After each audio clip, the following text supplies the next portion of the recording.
vast little forest, untamed and left wild. There lives a small person, but he's not a child.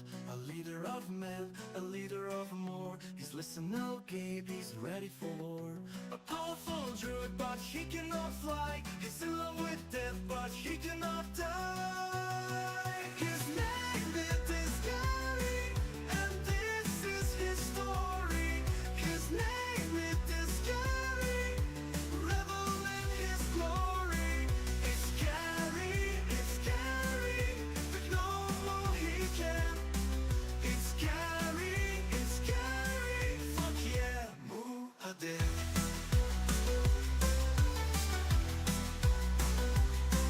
His name is Gary, and this is his story. His name is Gary, revel in his glory. It's scary, but no more he can. It's scary, fuck yeah, Muad'Dib.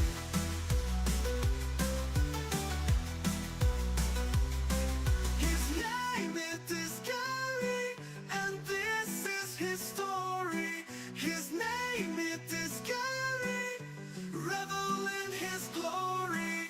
It's scary, but no more he can. It's scary, fuck yeah, Muad'Dib.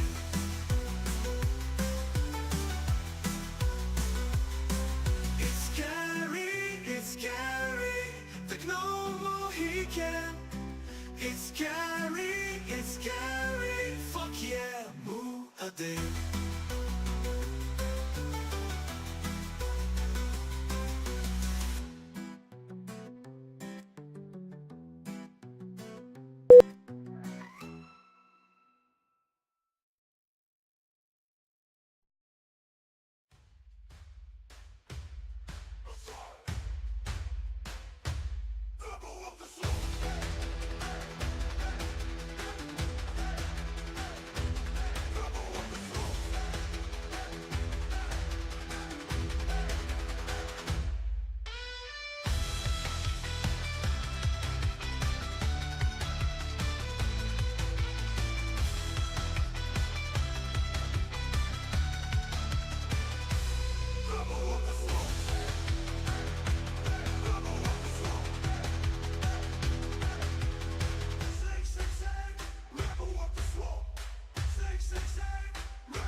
Kill them all. Rebel of the swamp. Rebel of the swamp. Rebel of the swamp.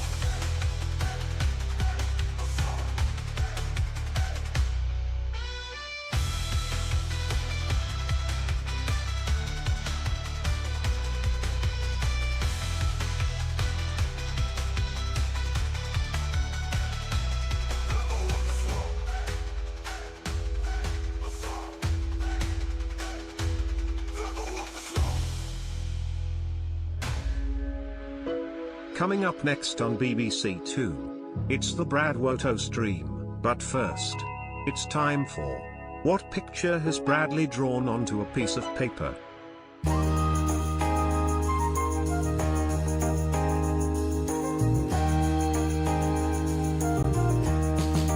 Activating combat mode.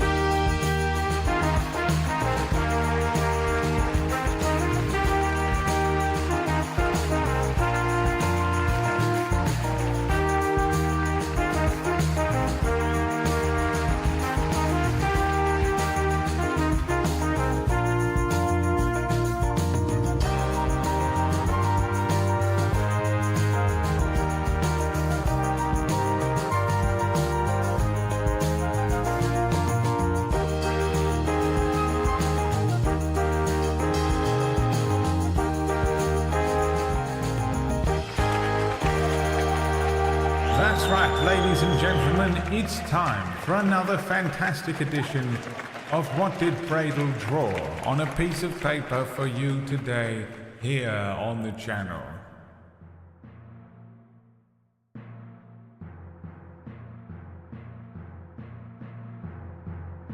This is the music for it. Duffman. You fixed the YouTube notification. It was so much effort. It was unbelievable. I still haven't quite figured it out. An actual realistic desert mouse. Alan. I love street lamps, dog lamps. Dog. A sparkly rock. We gotta do that quest at some point.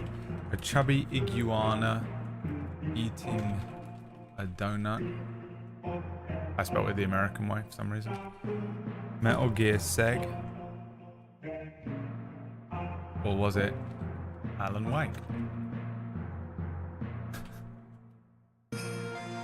Alan Wake?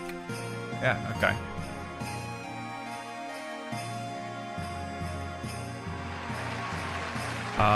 So yeah, I fixed the YouTube thing by I had to create a custom ingest.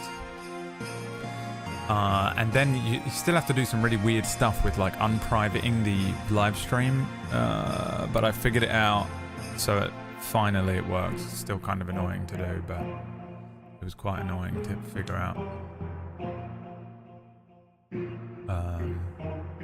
But I did it. Here we are, here we go again. What did Bradle Droude? I wrote, by the way, which I know. He's a comedy genius, because in D&D the Drow are a race of people, the Dark Elves. They live underground.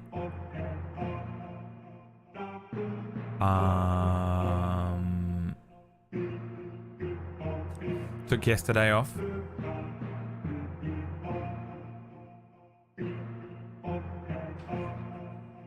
Because my brain was going inside out and I couldn't do anything. I just sat still all day, didn't do a fucking thing.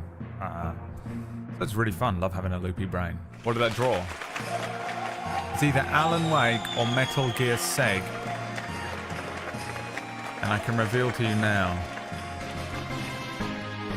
You are incorrect. Cloudier. I drew my son, Cloud Chan. I drew this while I was watching Maya in a competition last night. I think it came out pretty well for someone who literally didn't have a functional brain. Had a proper fucking, what do they call it, mental health day. I had to do it for real. Literally just fucking completely non-functioning.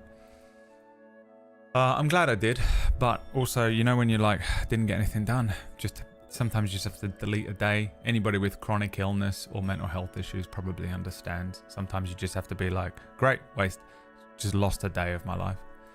I sort of lost Friday evening as well. I didn't stream on Wild RP on Friday evening. It's funny because I was joking about having a manic episode on Friday morning, right? I knew it. I know my brain way too well at this point. It's still annoying, but I don't have control over it, but I know it. So I just fucking yesterday didn't do anything. I knew I couldn't speak. So I was like, fuck it, I'm taking a day off. I mean, you know, my job is speaking for a lot of it. I know I don't do it very well, but so I took the day off. I didn't get anything done.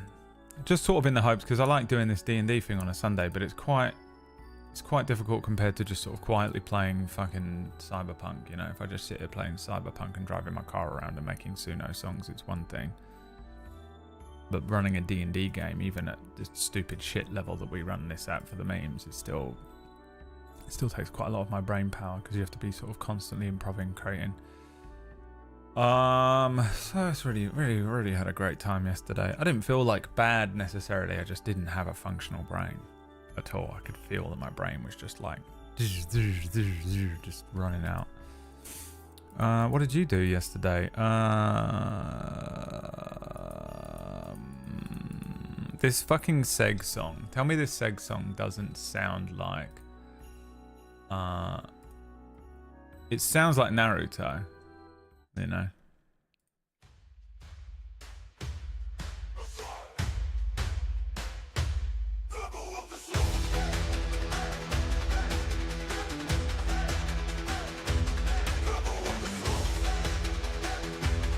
Dude, it works.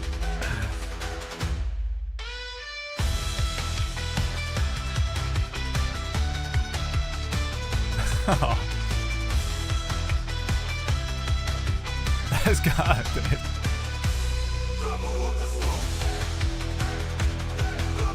Oh, fuck, dude. Live edit.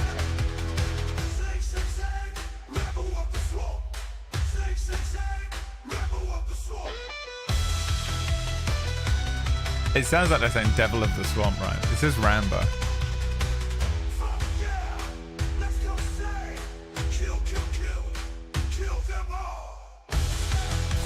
Twice.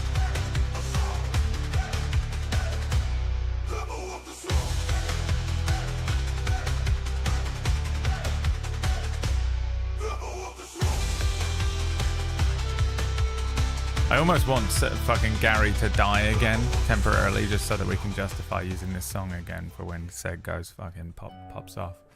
Alright, should we get into it? Let's play a little bit of Twitch Plays D&D. I need to quickly update le title, je m'appelle le title, je suis le title, Joel, je m'appelle, je suis. All I know is je m'appelle, je suis, j'habite le swamp. Je m'appelle Gary. Je suis le gnome of the swamp. J'habite in the hobgoblin camp. I'm so bad at French accent. So bad at French accent. Alright, let's go. Let's play some D&D, shall we, boys?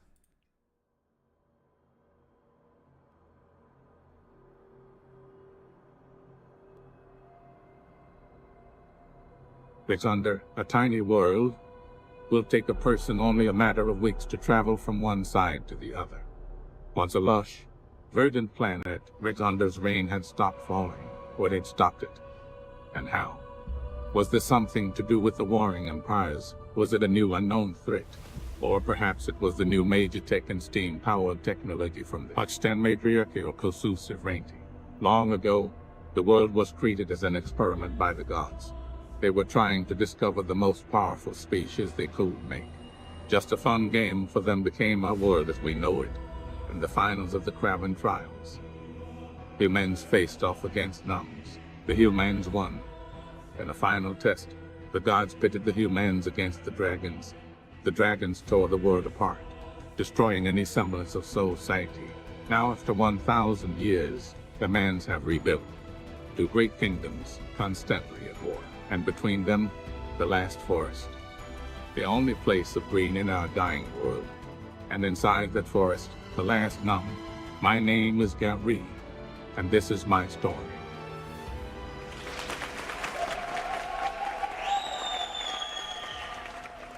Okay, now we return to the story of Gary.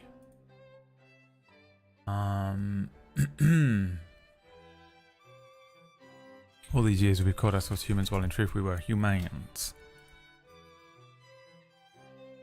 Gary is level 3. So the first thing we need to do is level him up today. He has got... Oh, is he level? Has he got another? He had 700 XP added on from this point, right? So he has, what's the next XP level? XP level's 5A. 2,700 is what he needs now. So did he gets another 700 on top of this 800, or was I just mistaken?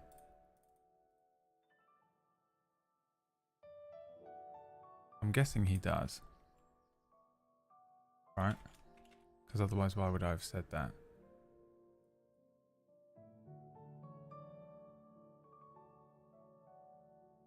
He's at 1,500 XP of 2,700 for him to hit level 4. So he's got to level up now.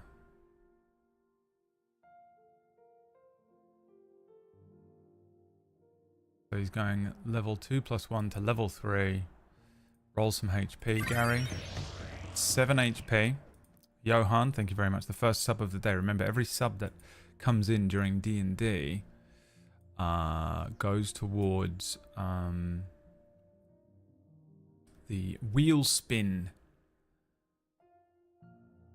which will have a random effect on Gary. And you can, if you come up with any good ideas for a thing that we can add to the wheel spin, let me know. We might add them on.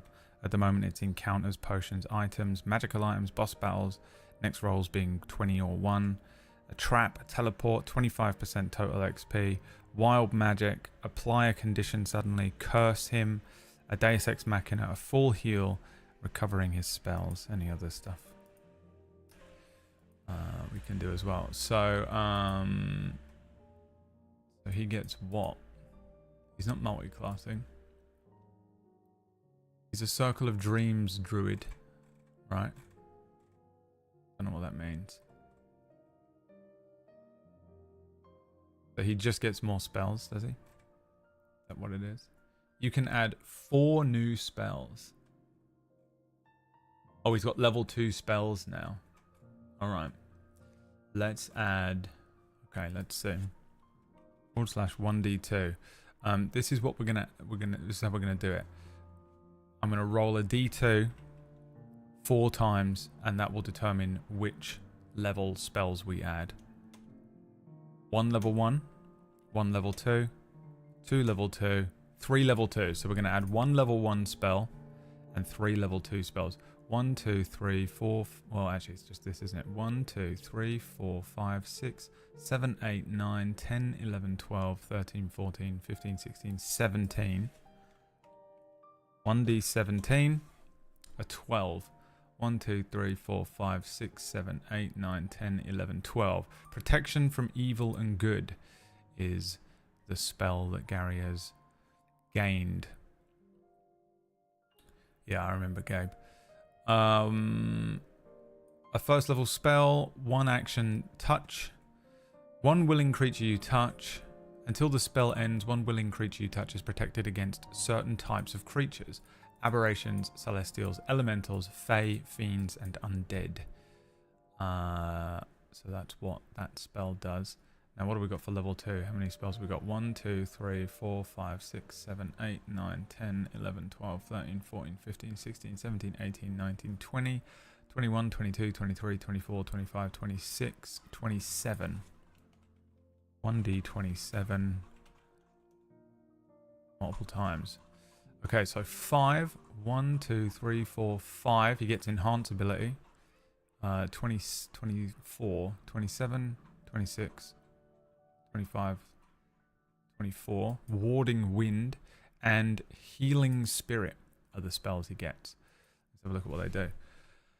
Gary has gained the 2nd level spell Enhance Ability. Concentration spell. You touch a creature and bestow upon it the magical enhancement. Choose one of the following effects. The target gains that effect until the spell ends. Bears Endurance. The target gains advantage on con checks. It also gains 2d6 temporary hit points, which are lost when the spell ends. Bull's Strength. The target has advantage on strength checks, and his or her carrying capacity doubles. Cat's Grace. This is very unprogressive of D&D, isn't it?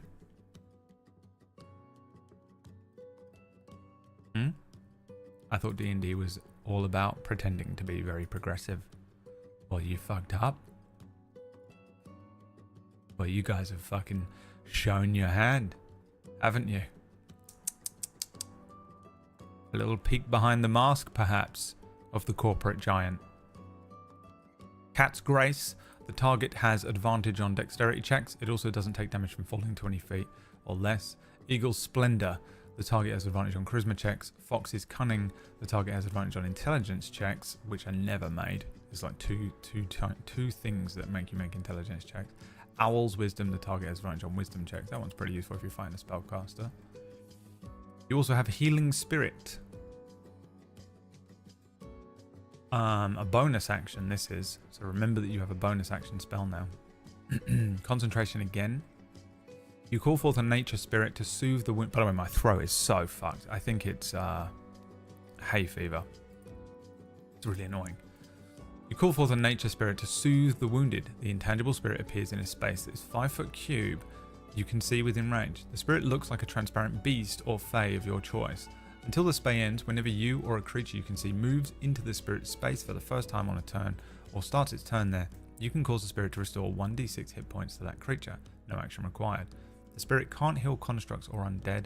The spirit can heal a number of times equal to 1 plus your spellcasting ability modifier. After healing that number of times, the spirit disappears. As a bonus action on your turn, you can move the spirit. This is a cool spell. I didn't even know this existed.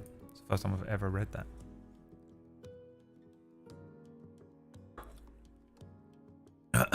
Warding wind. Warding wind. Concentration spell again. A strong wind, 20 miles an hour, blows around you in a 10-foot radius and moves with you, remaining centered on you. The wind lasts for the spell's duration.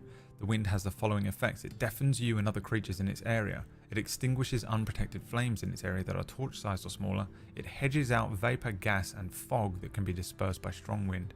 The area is difficult terrain for creatures other than you. The attack rolls of ranged weapons have disadvantage if the attacks pass in or out of the wind. Okay. Very specific spells that you have gathered and added.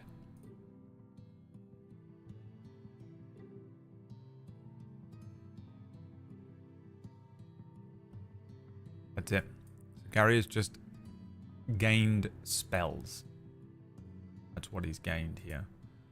I need to update his spell sheet.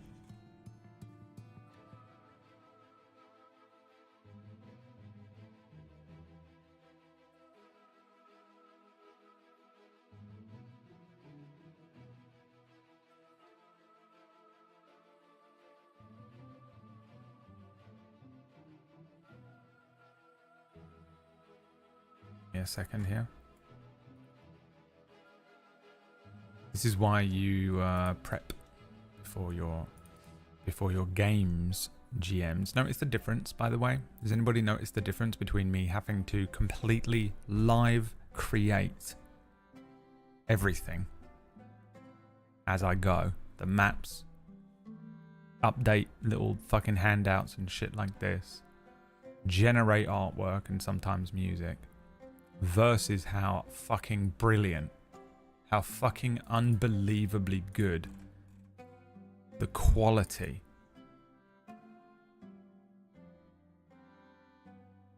of Cura is, and the other shows run on Table Story by the wonderful DMs and GMs, except for PB.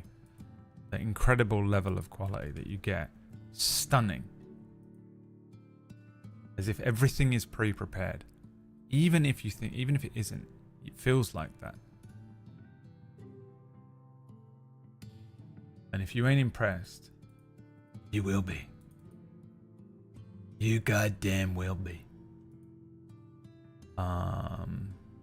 Because this is how you can compare the difference. This is how you can see all of the cracks. You can see me thinking through everything. You can see me prepping everything, creating maps as quick as I can do it. And I do it pretty quickly.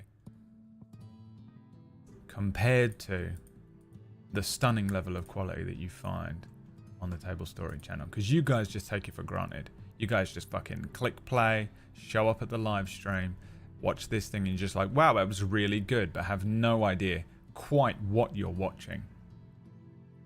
And I know that you guys have no idea quite what you're watching because most of you aren't content creators, so you just watch Star Wars and you just think that the fucking, oh wow, the TIE fighter flew by and that's it, and that it wasn't an enormous amount of effort one way or the other from a team of people creating things. And I also know that even if you are creators, you think that it's just a fucking simple little click of our fingers, because we get messages all day from people saying, what software do you use? What fucking, what cameras have you got? Where did you get your music from and stuff? And they don't realize that it isn't just a button that we're pressing. Every piece of music, every sound, every piece of artwork, it's all treated. Everything is meticulously handcrafted by whoever is running the show.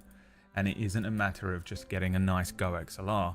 It's the person who is spinning those plates at such a high fucking level of quality that you will never match it.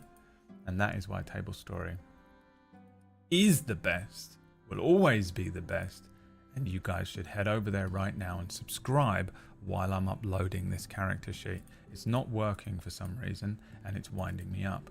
It's causing me to have to keep doing this rant to fill time. I'm having to keep ranting to try and fucking fill time, which is really annoying because it's making me seem like such a stuck-up prick, which isn't my intention, even though everyone thinks I am anyway. Let me just figure out what's going on here.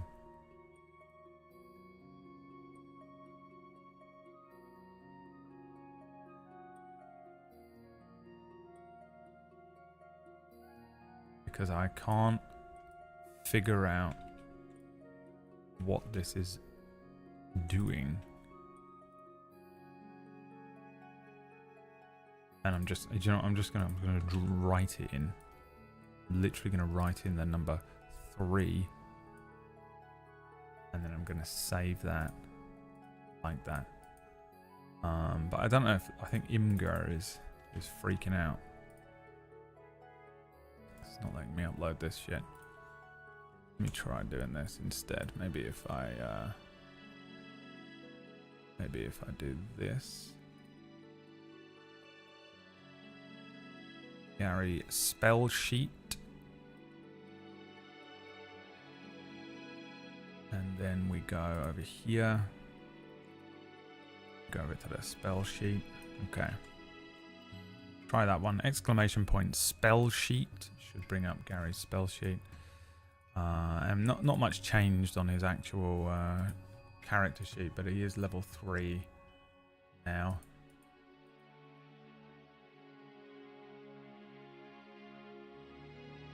So I quickly changed that, wrote it in manually, you'll see, which is hilarious.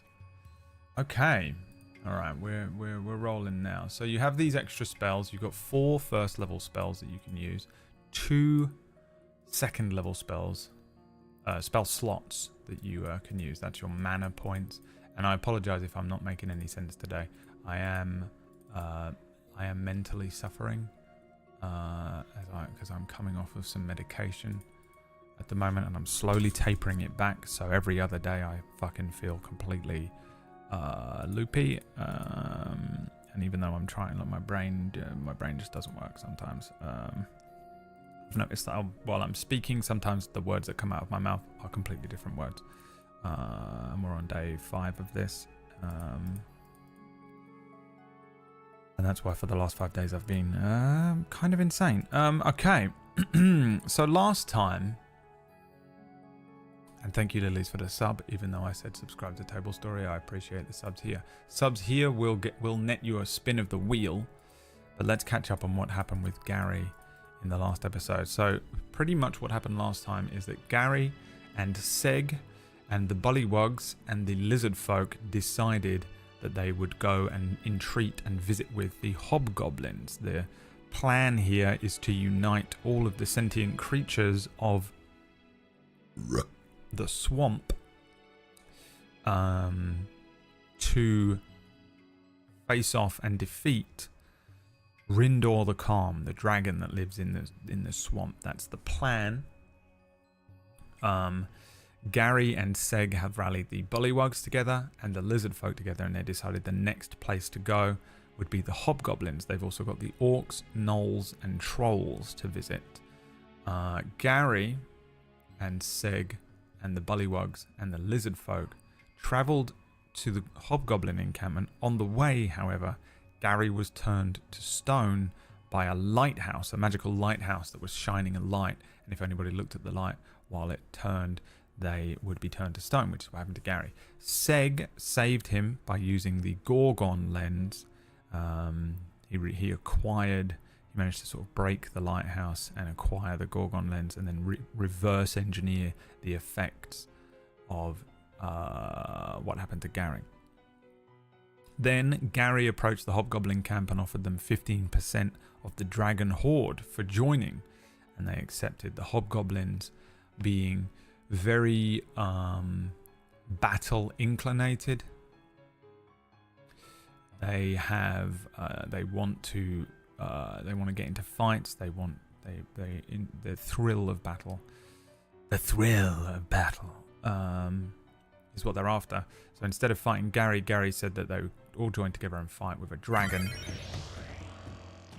The Hobgoblins accepted under the conditions that A, they get to fight, and B, when it is all said and done, 15% of the Dragon Horde will go to the Hobgoblins. With some good checks from Gary and persuasion checks and negotiational checks, Gary successfully convinced the Hobgoblins to join. So Gary now has a Hobgoblin swarm, a Lizard Folk swarm, and a Bullywug swarm. These represent a group of multiple NPCs that are on Gary's side. So that's how the swarms work, because otherwise I have about 500 tokens to have to deal with and I won't be able to handle it, and I'll have a mental breakdown. Oliver, thank you for the 33. How are you doing? Shadow, thank you so much for gifting towards the wheel spin here. Gary, Seg, and the other named character, Kravuzal the Violent, as well as the Hobgoblins, celebrated over the evening. They had a good time of revelry, and Gary leveled up in that time thanks to a wheel spin. You got a 25% additional XP wheel spin, I think twice, right? As well as gaining the XP for defeating Kravuzal the Violent. I always think it's fair that in traditional D&D games you get XP by defeating creatures. I think if you defeat them with a persuasion check, that counts. Do you know what I'm going to do right now before we spin this wheel? Is the thing that I keep forgetting to do, which is I keep not turning down the fucking spin noise. Right? Let me just create a spin noise now. Because the spin noise is so loud for the wheel spin that it is just unbearable to me. So we need to get, let me go. All I need is a tick sound, tick-tock sound. A tick-tock. Goes the clock. Audio Jungle. Louder. Audio Jungle. Louder. Alright, a tick sound. Audio Jungle. That's it. There we go. That'll do. A timer tick is what it's called.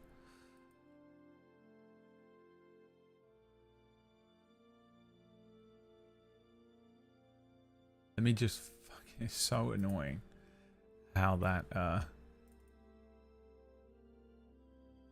how loud that fucking thing is every time. It stresses me out. So I know that you're like, we want to play the game, we got a wheel spin the wheel. You just have to wait a second. All right, just shut the fuck up. All I want is one of them, one. And I want it to be fucking way quieter. Maybe even quieter than that. And then I want to export that noise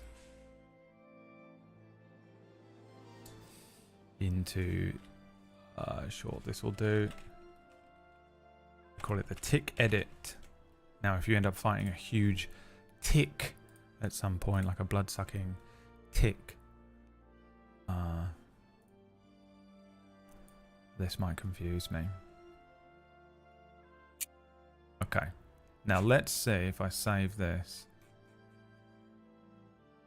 If this sounds horrible.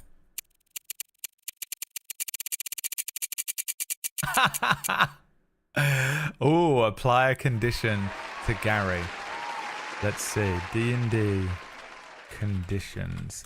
Here we are as Gary wakes up in the swamp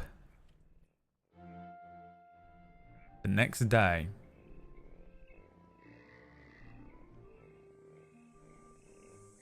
But during the night, he slept funny. Right? He slept funny. That's what he did. We're going to apply a condition. Now, if he's petrified again, I swear to God. 1, 2, 3, 4, 5, 6, 7, 8, 9, 10, 11, 12, 13, 14, 15. There are 15 conditions. We're going to roll at random. 1,000. I put the wrong thing in. 1d 15, please. Oh my God. 1d 15. 12. So that's 15, 14, 13, 12. Okay. The condition that he got is that he's prone. Which just means he was laying down.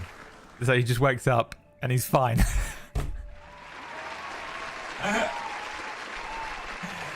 Because he sleeps laying down. Like most people.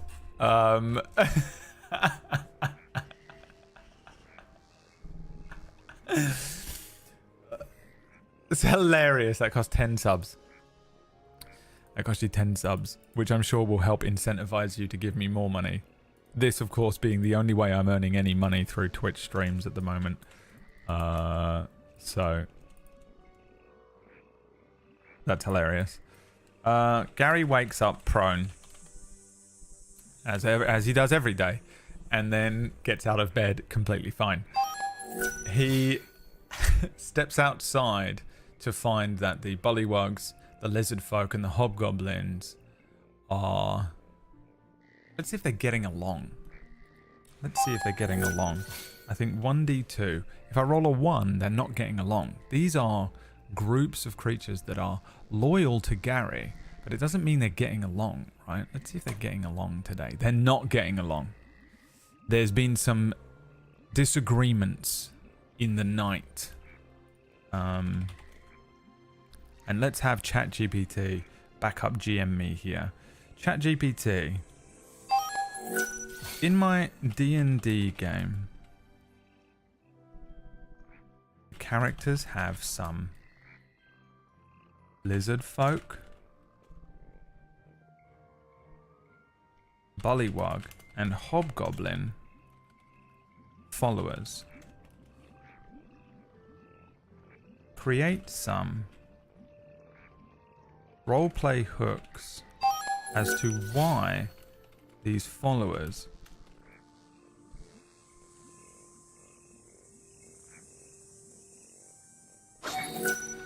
are starting to not get along. Tension among the lizard folk, bullywug, and hobgoblin followers. 1, 2, 3, 4, 5, 6, 7. It's generated 7 so far. 8, 9, 10. It's generating an endless amount of these. 10. It's generated me 10 different possible reasons. 1d10. 3. Resource competition. The lizard folk focus on survival. Hoard resources like food and tools, which begins causing friction. The bullywugs have a communal approach to resources, expecting sharing and cooperation. The hobgoblins believe in efficient resource management for the collective good. The lizard folk accuse the bullywugs of being wasteful, while the hobgoblins of overusing shared resources for their war efforts. The bullywugs resent the lizard folk for hoarding, and the hobgoblins for imposing strict rations, and the hobgoblins see the lizard folks hoarding as selfish and the bullywugs sharing as inefficient and poorly managed. So I think we're going to spin the wheel here. It's so insane sounding. A Deus Ex Machina happens.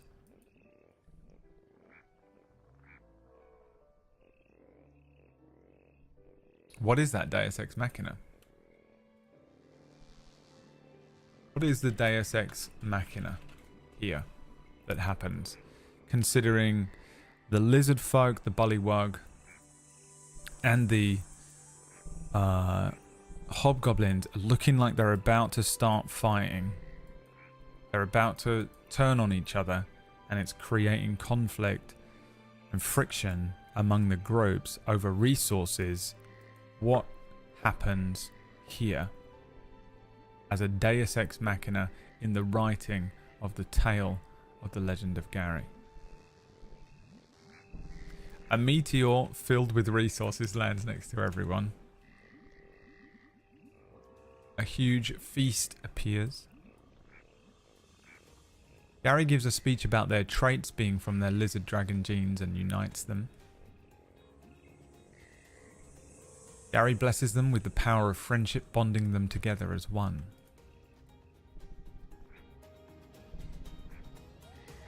Alright. Any more? The next group we need to get to show up with friendly resources. Show up friendly with resources. Gary sings a song and everyone is okay again. Gary glows bright and an unknown voice says, I will give you loaves of fishes, and then it appears. Jesus Christ appears. Gary divides up the resources and somehow doubles them. Alright, that's all we can fit on the vote screen here. Choice is yours as to what Deus Ex Machina happens here.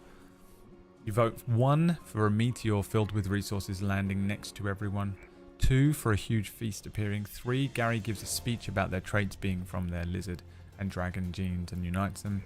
4, Gary blesses them with the power of friendship, bonding them all together as one. 5, the next group we need to get to show up friendly with resources, not a sentence. 6, Gary sings a song and everything is okay again. 7, Gary glows bright white and an unknown voice says, I will give you loaves and fishes, and it appears, keeper revealing an intense Christian sub-story about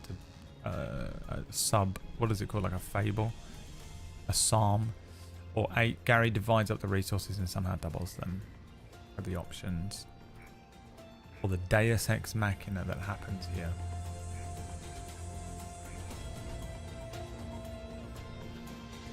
The choice is yours. Those of you watching on YouTube, if you want to join in, you have to join the Twitch chat, twitch.tv/BradWoto. But I know that there's almost no one watching on YouTube every day. You guys are all VOD watchers, so YouTube VOD watchers, I appreciate you. You guys are the ones that actually provide me with a small, like £2.50 a month in ad revenue, and I appreciate you for watching the VODs. As a Jew, I'm fascinated by Jesus' parables. Jesus is in the Jewish faith, isn't he? I don't know anything about any religions, so I'm not that guy. Moving brain, leave me alone. No, there's no excuse for you to be writing in foreign language, and there will be whenever you write one of these things in, and I copy paste it into the poll here, there will be a punishment for the fact that it's foreign. All right, you guys don't even want to play D&D. You just want to fast forward to the end. You're the type of people that read the last page first. You're the type of people that tell people the end of a movie. You're the type of people that will Google a movie and read all about it and then watch the last 5 minutes. The next group we need to show up friendly with resources. Not a sentence.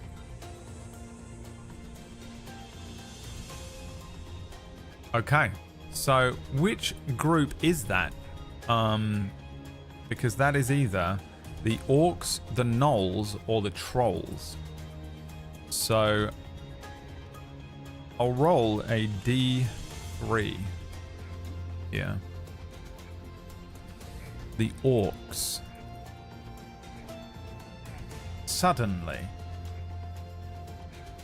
I wonder if I can get Suno to create me an orc theme. So I've got some new Gary songs that I would like to. We've got some combat songs that I created just to stop myself. It literally just stops me from being fucking DMCA'd every single fucking Sunday. Orc theme, tribal, percussion, low tempo, and then I'm going to put in the word swamp. Theme of the orcs. This D&D game is brought to you. 60% of it, 60 to 70% of this D&D show, the AD here, the assistant director, is just AI. I have a second GM that is quite literally just AI. Theme of the orcs. Oh. Why are they funky? I mean, have they got sunglasses on? Maybe.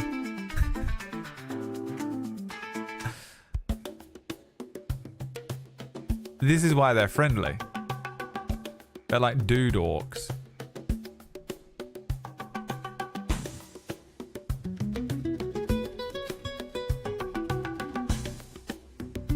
I mean, there's no choice.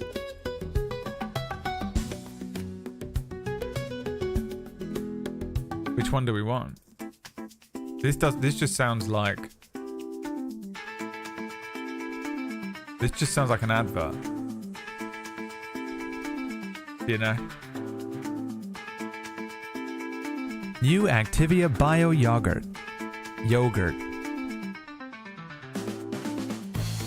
Your insides will feel much better.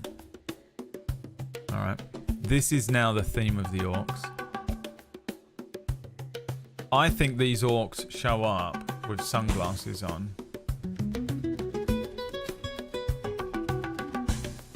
And Hawaiian t-shirts. Let's see if Midjourney can do that. Imagine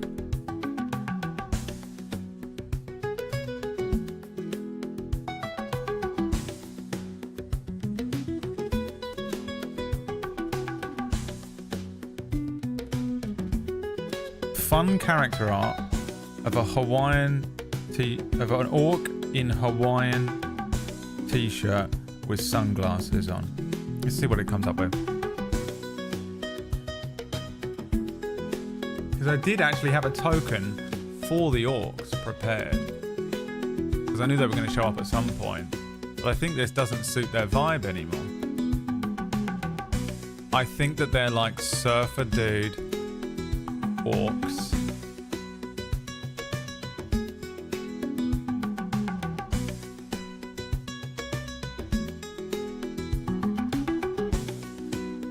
And I think they're very chill. And that's why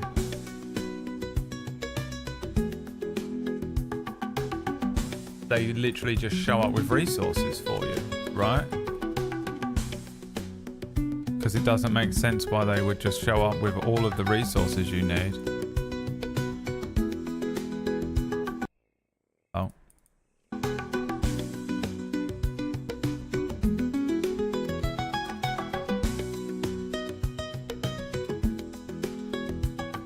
I mean, it's fucking stunning. It's gotta be this one, right? This guy here.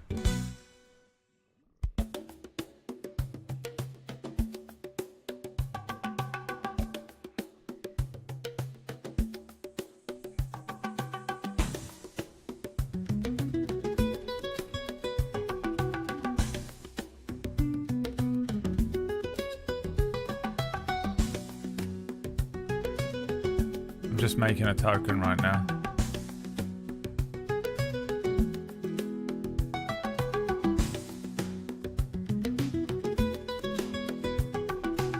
Unbelievable. Save token as Orc Swarm token? No. Cool Orcs. Cool Orcs.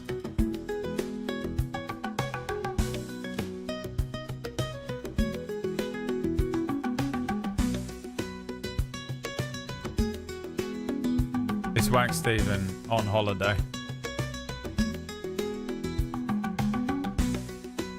Alright, what is the CR of an orc? Can we have this song now? Download.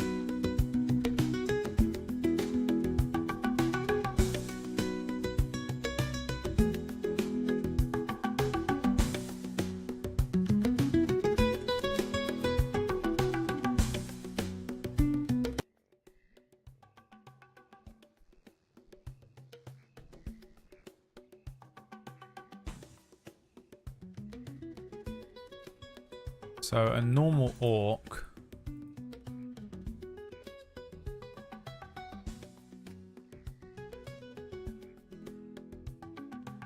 is a challenge half.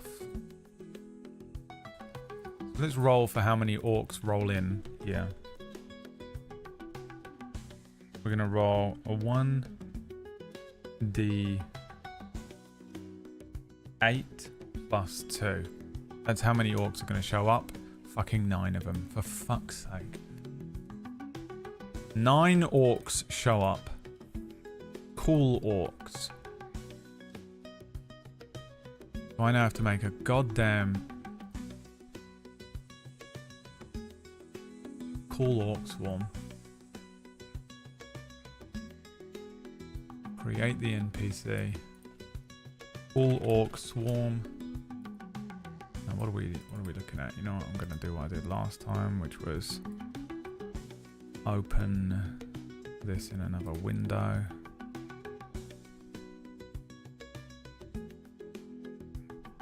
I love that nothing has happened yet. Gary has woken up. And this has immediately happened. Okay, orcs have 15 HP. No idea what 9 times 15 is 135 HP.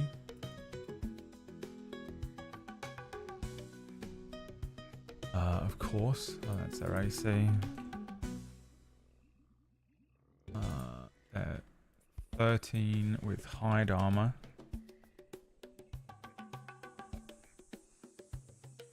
Hawaiian shirt. They are large humanoids. They have a speed of 30 feet. They have a strength of 16, a dex of 12, a con of 16, an int of 7, a wisdom of 11. And the charisma is usually 10, but I think for these guys it's a 14. They have proficiency in performance.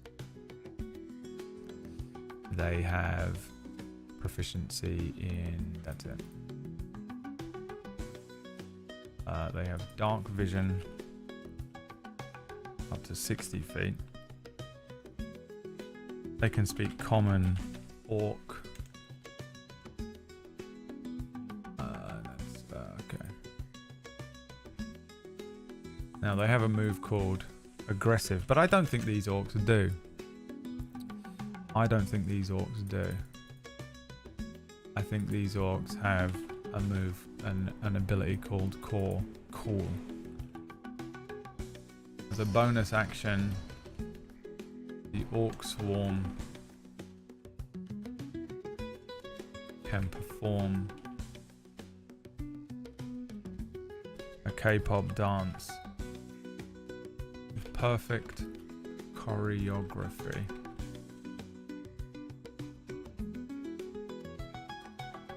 And basically I'm going to give it, what does a Bardic Inspiration do? Bardic Inspiration Same as a bardic inspiration. Bardic inspiration.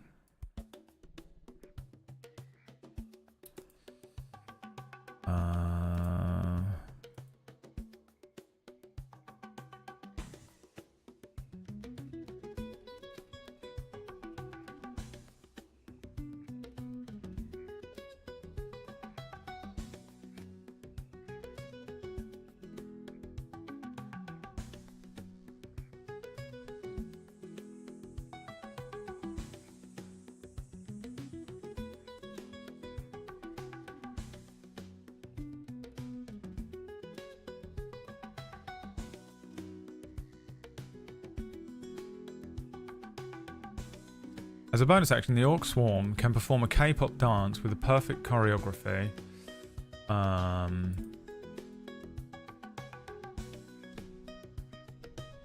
think this is a full action. As an action, the Orc Swarm can perform a K-pop dance with perfect choreography, providing another character with a cool Orc inspiration die. And once within the next 10 minutes, the creature can roll the die and add the number of... And do you know what? I think this is actually an attack. I don't think these guys attack. I think they're buff. They're buff bards.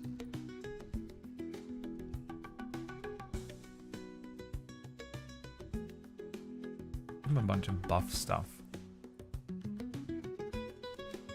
They don't fight. They're pacifist. As an action, the Orc Swarm can perform a K-pop dance with perfect choreography, providing another character with a cool Orc inspiration die. And once within the next 10 minutes, the creature can roll the die and add the number D6 die. And once within the next 10 minutes, the creature can roll the die and add the number rolled, one ability check, attack roll, saving throw it makes. Multi-ability. And here's what it is. And here's what it is. Multi-ability.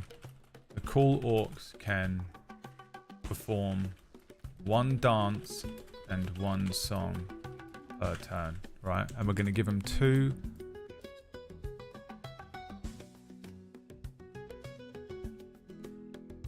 K-pop dance, right? And the fucking hacker. Now the hacker needs to be the other fucking bardic inspiration thing. The distraction one, what's that called? Bardic,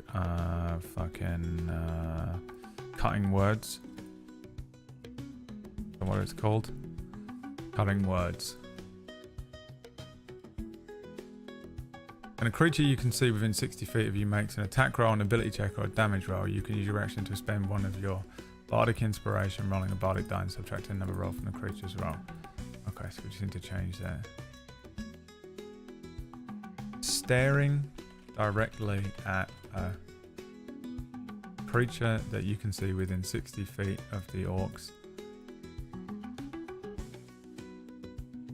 You intimidate that creature.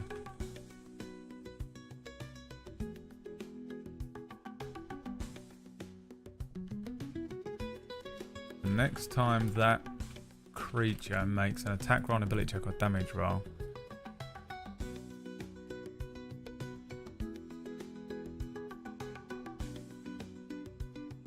they roll a d6 and subtract the number rolled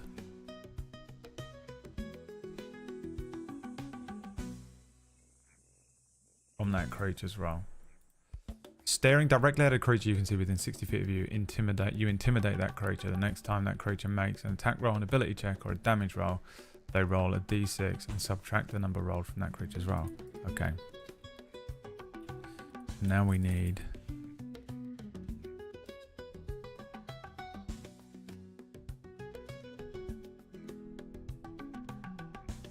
the Bard spell list.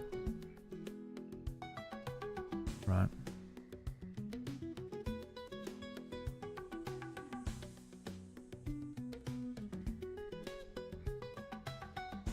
And basically they need Charm Person and Dissonant Whispers. No, they don't need Dissonant Whispers. They need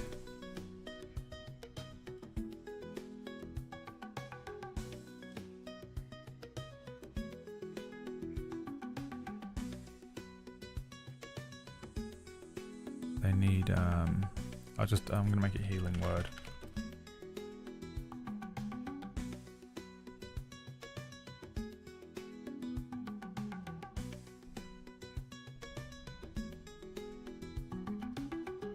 Charming song. Attempt to charm a humanoid you can see within range. You attempt to charm anything. And I mean anything. It can be a fucking plant. It can be a fucking chair. You can see within range. It must say wisdom saving throw. And this is a DC... what would it be?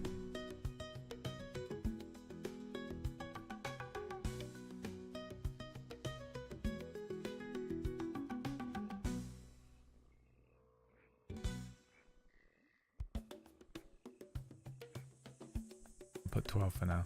A DC 12 wisdom saving throw and does so with advantage. No. Actually, yeah. If we're fighting it, yeah. If you're fighting it. If it fails a saving throw, it is charmed by you until the end spell ends. Until you're incapable to do anything harmful to it, the charm creature regards you.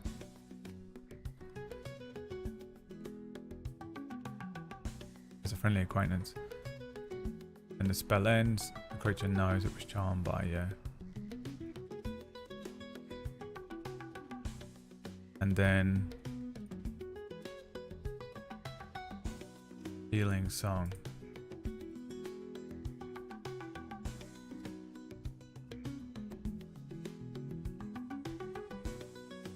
The orcs play a ukulele.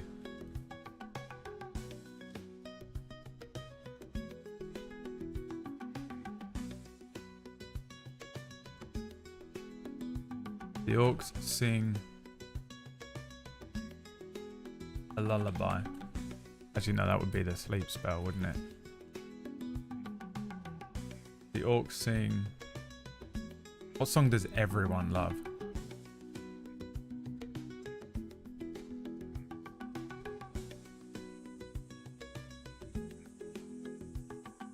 What song does everyone love all the time?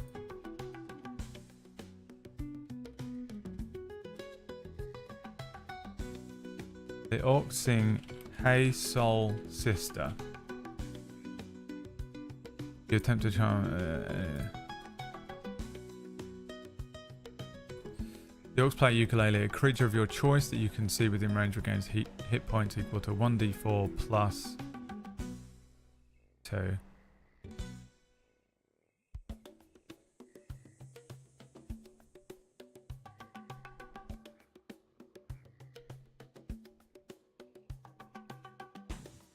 Alright. These are the orcs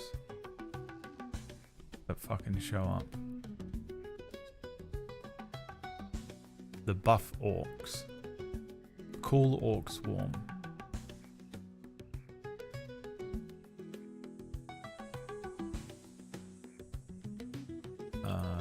They have 135 HP.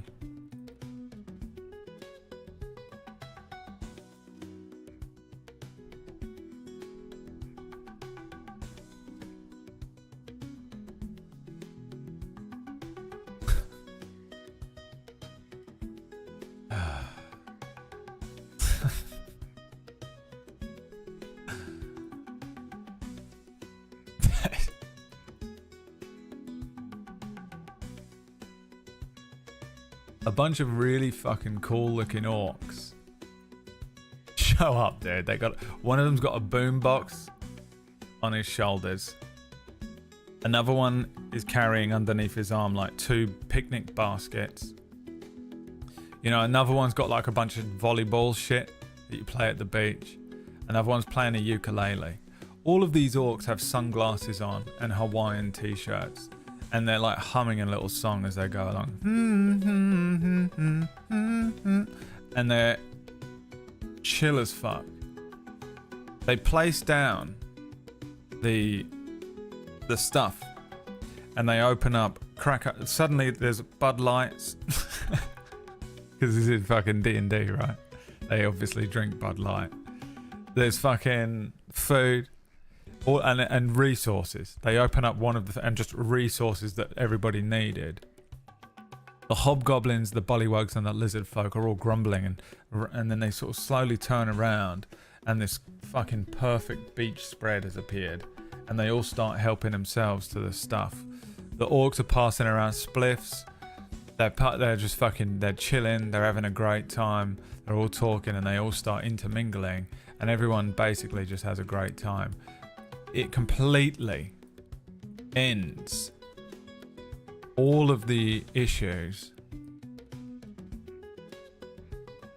between the lizard folk, the hobgoblins, and the bullywugs, and everyone just starts chilling. Gary says to one of the orcs, "Hi, where did you come from?" And one of the orcs says, "Oh, you know, dude, we just roam around, you know, doing what we can, like, bro." Gary says, "Do you want to come with us? We're gonna take on Rindor the Calm.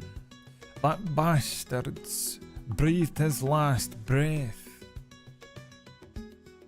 "Oh, I don't know, dude. We're like pacifist and shit. Like, I mean, I don't know." And Gary says, "Well, you don't have to fight, but perhaps you'd like to come with us. You can help us out with, like, food. You know, maybe you can do a healing spell or something like that." Since this is a Deus Ex Machina, you don't need to do any rolls or anything. They just go, "Yeah, sure, whatever, bro. Yeah, we're down. Right, guys? Yeah, we're down. Whatever, bro." And you acquire an entire fucking pack of orcs.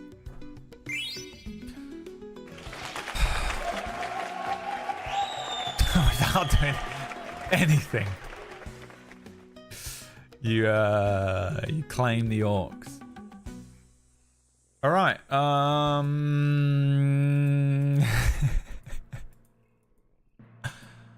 You've gained the orcs. You now have the bullywugs, the lizard folk, the hobgoblins, the orcs.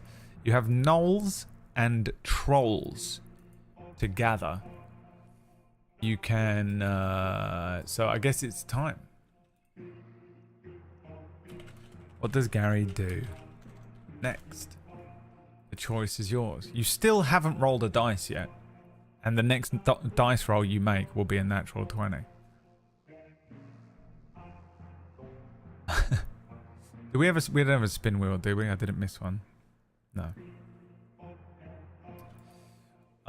Stella just says seduce a dragon. Not really how it works, but okay. Ask. I'm fucking copy pasting this shit. I'm not able to type today. My brain doesn't work. Ask if anyone has connections with the gnolls or trolls. Ask the orcs if they know where the gnolls are. Ask where the other two groups are. Or go west. Fucking the same thing. All of them being the same thing.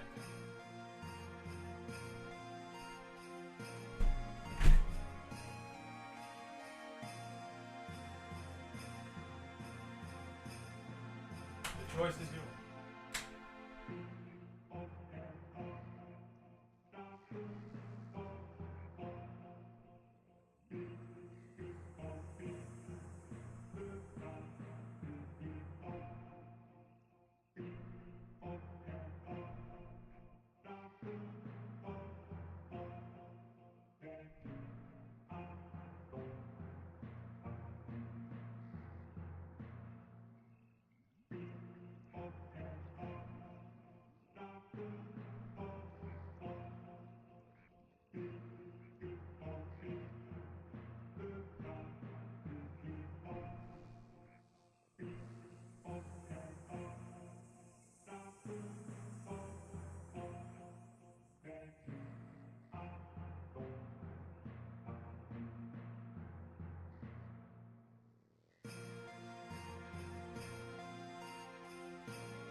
I needed to piss so badly. Ask if anyone has connections with the gnolls or trolls. That's what Gary does. Gary says, "Does anybody have any connection with the gnolls or the trolls?" We're going to roll 1d2. We'll start with the bullywugs. 1 is no, 2 is yes. Godzilla, thank you very much for the sub. Garyoku, thank you for the 27 months. Resub as well. It all goes towards spinning the wheel today. 2 is yes. The bullywugs go. They're nodding their heads. What are they saying, Seg? I don't know. I don't speak bullywug. No one does. No one. It's a ridiculous language. They just say rib, diddy, rib, rib, rib. How are they even communicating? I personally don't think they are. Gary says, right. Well, they say they know where they are. Well, they have a connection with them. Right, well. I suppose ask them where they are then. Right, where are they? The bullywugs.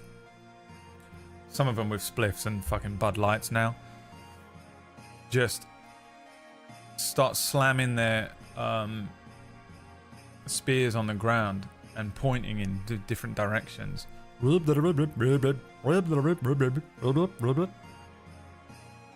doesn't mean anything to me. Does it mean anything to you? No.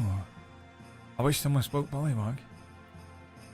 But no one does, except for the bullywugs.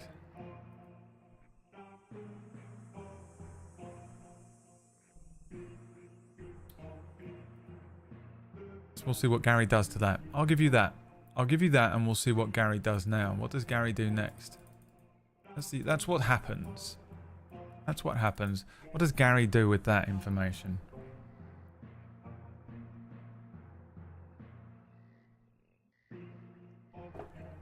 Someone get that Babble Strawberry from Darkfire? No idea what that means. Literally ran that show and don't know what you're talking about. Seduce a bullywug.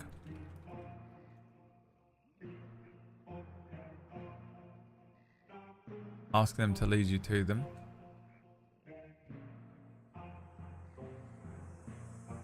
This song, by the way, is the song I imagine plays when Orcish is making himself some fucking toast in the morning. When he gets out of bed. Just starts fucking moving for his house. Collecting the bread. Get some butter. Putting it in the toaster. Walks around. Goes back to the toaster. Butters the bread. Goes and sits at his computer. Loads up World of Warcraft. Eats it. Oh. Learn how to speak bullywug. Gonna take months, maybe years. Insight check. You're not the one that calls for checks. Really annoying when players do that, by the way. Stop doing it if you're a player.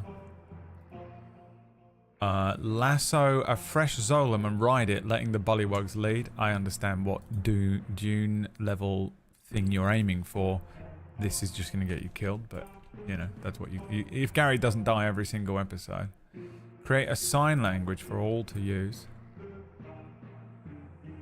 Cast comprehend sandwiches. Go west. The choice is yours. I imagine it's closer to powdered toast crumbs that he shapes into a slice of bread. I don't really know what powdered toast is. You know that's an American thing, right? No one else has that. I only know it from Powdered Toast Man in Ren and Stimpy.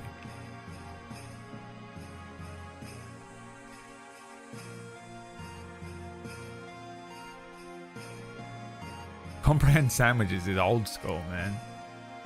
That's from fucking the OG. It's not a thing, alright.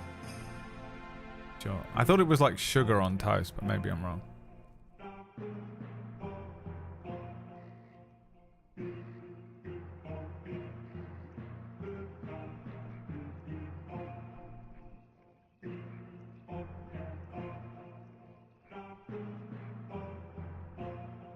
Should have had to make some toast in there.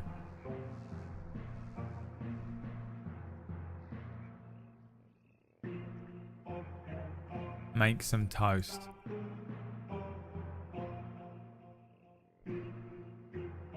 You've decided to abandon this quest that you've been working on for 2 full sessions and instead go west. Okay. Hey. What the fuck are they doing? Oh, they're just not doing that quest anymore with the dragon and the collecting of the They've done so. They've collected. They've almost done the entire thing, but they've decided instead to just abandon the side quest and go back on the main. All right. Sure. You've decided to go west. It's now time to roll. Even though you are going to get a natural 20. We're going to roll anyway because I want to see what you would have won. Because I'm very curious. Exclamation point roll D20 in the chat. And we can take the first roll because it's the first time anyone's rolled so far. To see what you would have won. And it will pick one of the rolls at random. And that will be what you rolled. The winning roll is a 4. So you would have got a 4. Gary says, right everybody. We're going west. It's time. Out there is a desert that I must cross. I am destined to travel across the desert to the Hutchton matriarchy and destroy their Magitech, saving the world once and for all. This way is west, and I know this because I just rolled a natural 20, which came from a wheel spin last week.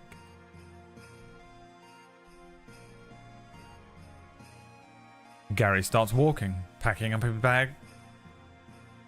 It's the scene from The Lion King where they walk across the bridge, you know? But you just see Gary, followed by the little small Gary's small form, followed also by the small form of Seg, the lizard kobold, followed by the much larger form of Kravuzal the Violent, followed by a group of frog people, the Bullywugs, followed by a group of lizard folk, much bigger and stronger and thicker, followed by a group of hobgoblins, armored goblinoids, kind of just looking like, they probably look like wrestlers, and then followed by the cool orcs and a cloud of fumes. Gary leads the group out of the swamp and back into the forest. And we're gonna roll something here. In fact, start rolling. We're taking the next roll. This is to see if there is an encounter in the next part of the forest.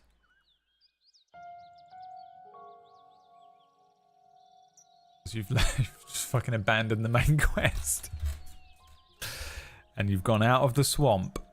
You've abandoned the side quest and you've gone out of the swamp. And you've gone to...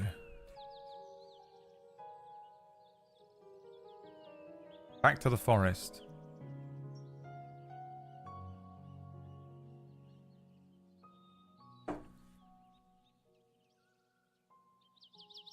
Deciding instead of uniting the swamps together and taking on Rindor the Calm, which you promised all of these groups you will do, to instead go west, out of the swamp, out of the forest, over the desert, and back along the and back onto the main quest of discovering the Hutchton matriarchy. The winning rolls are 14. It's at this point that Kravuzal the Violent says, "Where are you going?" "We have to go back to swamp to fight Rindor the Calm. You have promised us 15% of Horde." Seg says, "Yeah, we did sort of promise the Bullywugs, I know. I think the lizard folk are all good." Gary turns around. What does Gary do? There's grumbling from behind you. From the hobgoblins predominantly.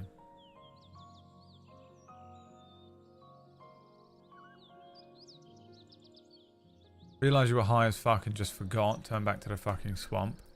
I will end this campaign. Go west. Duel the person that dares speak against him. Try to convince them that we have to go. Sorry, thought the gnolls were west. Where are the gnolls? Go east.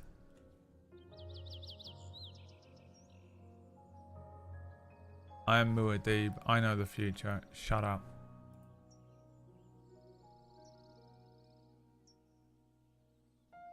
Make a dragon noise and say it's towards the west. Choice is yours. Standing here in the forest.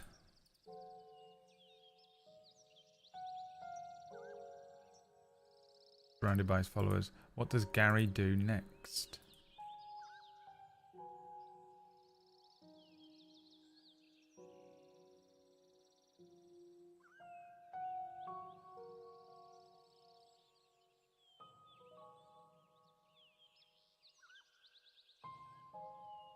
Why did you all vote go west then?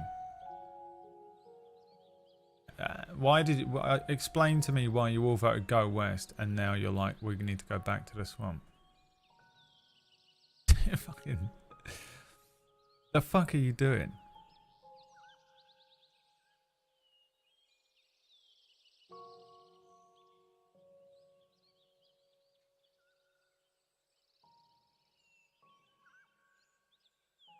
Realised you were high as fuck and just forgot and turned back to the fucking swamp. Okay. Gary says, I was high as fuck. We're going the wrong way. We've got to go back to the swamp. Roll me a d20. This is a survival check to see if you know the way back to the swamp. Let's see if Gary knows the way back to the swamp as he turns around and starts walking in another direction. We take the second roll. Not that 3. We take the next roll, so keep rolling.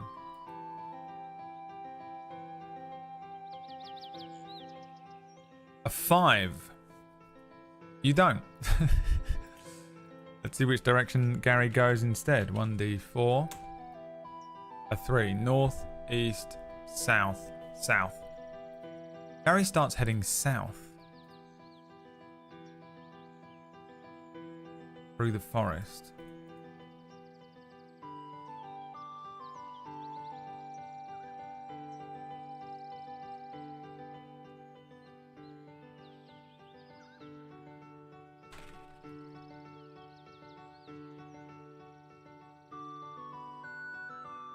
Let's see. Gary, as well as everyone else that is following Gary, comes to... You know what we need?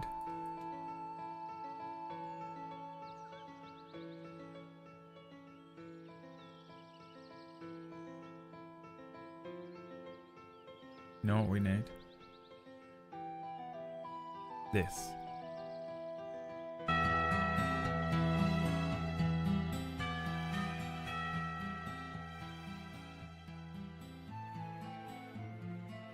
Wandering in the wrong direction, still moving through the forest.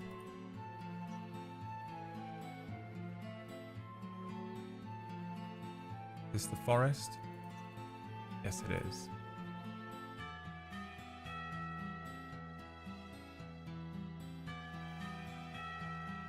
Because you're not in the swamp. You were heading south.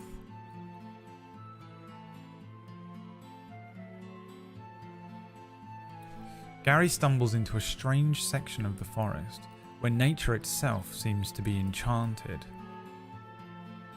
To pass through, and this is a beautiful comeuppance for your mistakes that you've made as a group of mentally deficit people, you must solve a puzzle. A dense, ancient piece of the forest with towering trees, thick undergrowth, and an almost mystical atmosphere.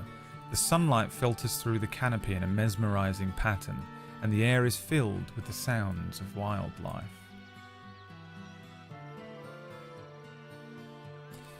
As Gary is travelling through the forest, he notices subtle changes. The trees seem unusually tall, the leaves sparkle in the sunlight, and the ground is covered in vibrant, multicoloured flowers. In the distance, you hear a faint, melodic hum. Like that.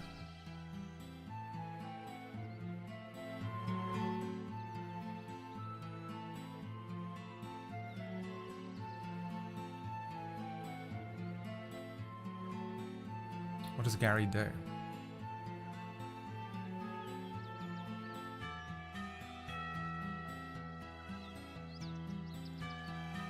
What does Gary do? Thank you, Shadow, for the gift subs. Godzilla, I already thanked you, so you don't get a second one. Also, somebody donated like 150 bucks to me, like yesterday or the day before. I wasn't streaming when it came through. It was an anonymous tip. They said currently have to work 60-hour weeks, which is insane. Like, do you work on an oil rig? What the fuck? Mandatory overtime. Working as a prisoner of war. A prisoner of war in Kamchatka.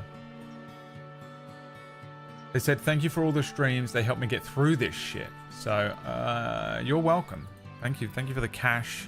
It sounds awful. It sounds absolutely awful. You've got a wheel spin here, but first, let's add... What's going on here? Ask Seg to go scout out the hum. It makes it very worth it. Not the money, but obviously the money. Obviously the money. But when you hear someone saying, like, I just need loads of content, and I've just been deleting your streams and getting through these streams, and they are saving me through this thing, because I know exactly how that feels. I did it yesterday. I watched an entire season of The Traitors. I know that feeling of just like, I need to delete hours, so I appreciate those of you do it. Ask Seg to go scout for the hum. Consult the cool orcs for wisdom on what is happening. Climb up a tree. Sing along with the melody. Follow the sound of the hum cautiously.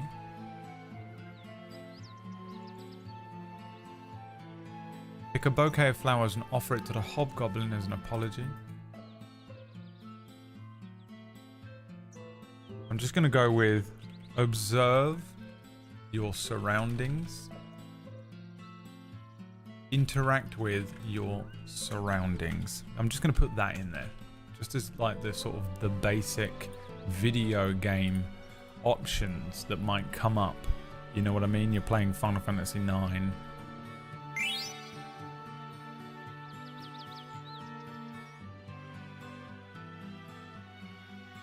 Going to put those in there just so that you have just the basic video game answers for people who might want to not go along with the rest of the chat room's insane suggestions. I think it's fair that we put in some basic options because not everybody knows how to play D&D or what's going on. Imagine you're playing Final Fantasy IX right now, but you've modded it to have the Final Fantasy VII soundtrack.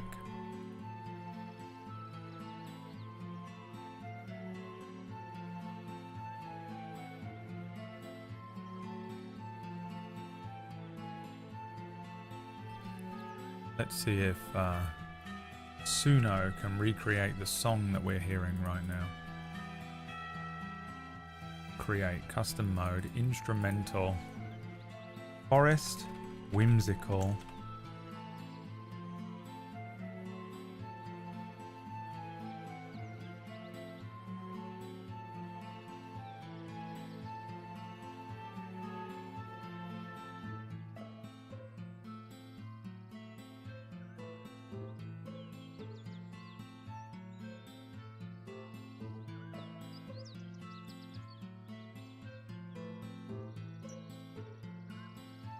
Alright, you've decided to go with the basic video game option. Honestly, that helps. Okay, yeah. I thought it might because everyone's very stupid. I didn't say that. Observe your surroundings is what you've decided to do. Okay. Let's have Gary perform a perception or an investigation check. What's he better at? Perception is a +3. Let's do a perception check. Everyone roll a d20. 1d20. Please. Let me hear this song that you've created for me.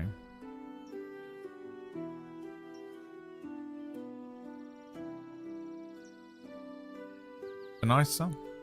Not quite what I was after.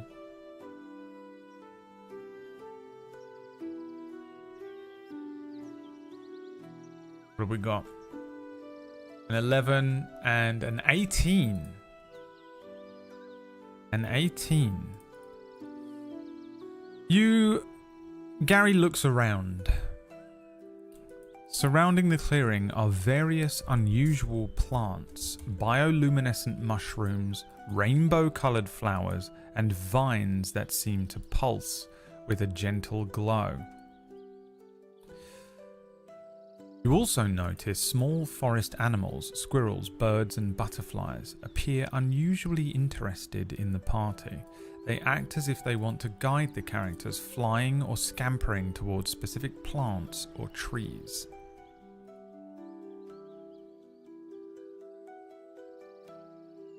What does Gary do next? You've got an 18, so you rolled very high, which means you, essentially you were successful on that check.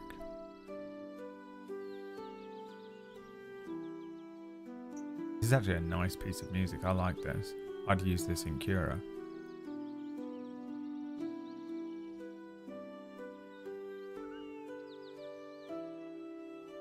So there's, I suppose the options, the video game options are interact with the plants, interact with the animals, follow animals.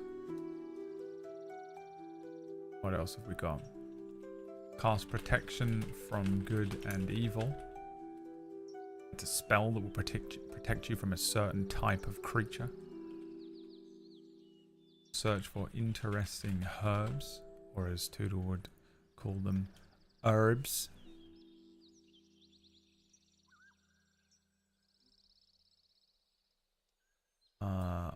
Pluck one of the flowers that animals lead Gary to. Talk to the critters. Or eat a butterfly to anger them. Are the options. This is more like it, isn't it? Mystery.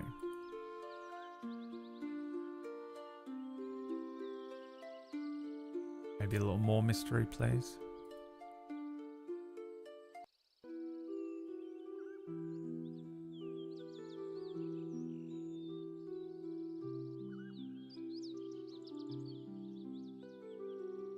Perhaps a little more mystery.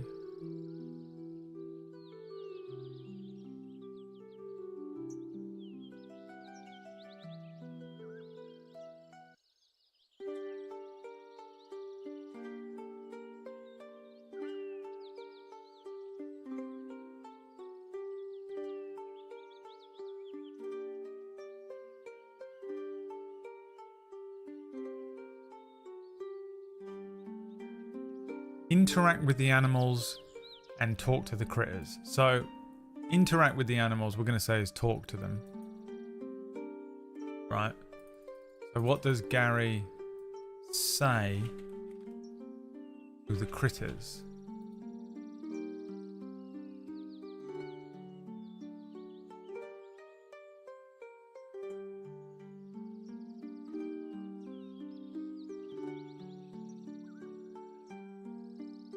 Have you seen a dragon called Barry? Take me to your dealer. Or What is going on here then? What do you want? What is the source of this captivating music?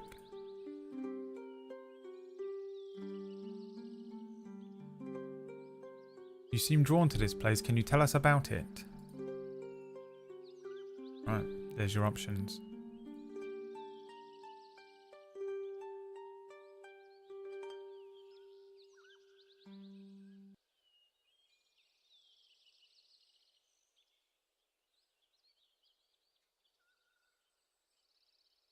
Let's see if this fucking loops or not.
You seem drawn to this place. Can you tell us about it? Gary draws closer to the creatures and the critters. The birds, the squirrels, the butterflies. They gather around him. And he says, "What can you tell me about this place?"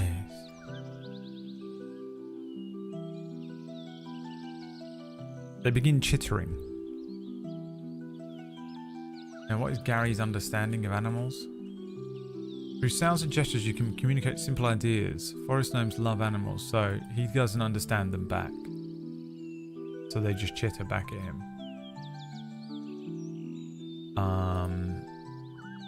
But they fly around and start acting kind of crazy, and they all move in a single direction, drawing Gary and the party ever further, until eventually, in the center of a clearing, they lead Gary and the group to a stone obelisk covered in ancient runes. A soft, ethereal green glow emanates from it.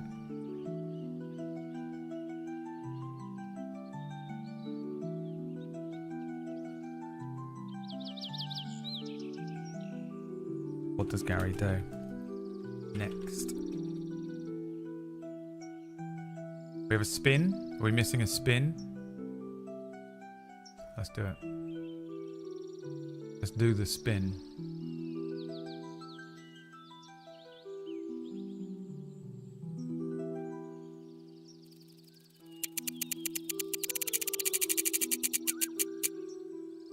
An item sitting next to the thing is an item. Roll me a d20 and we'll see what you get. You take the second roll. What is sitting next to and is nothing to do with the puzzle?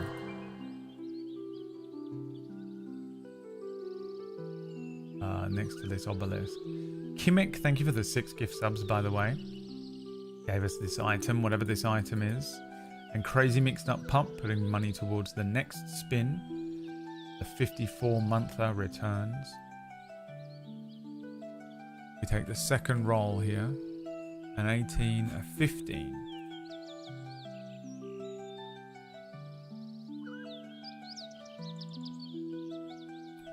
You find the remains of a cobra. Its venom can still be extracted.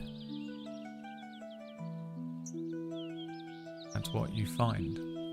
That's the random item. you were given. What does Gary do next? Now the option was study the obelisk, extract venom from the cobra, try to find out what the runes mean, ask if the party, if anyone is familiar with the runes, place a hand on the obelisk and close his eyes, try to find out what the glow originate from. Basic video game, interact with the obelisk. Extract the venom and put it on the obelisk. Again, the item is a randomly generated thing that is nothing to do with the puzzle. That came from a wheel spin. Full RNG. Well, maybe it'll work.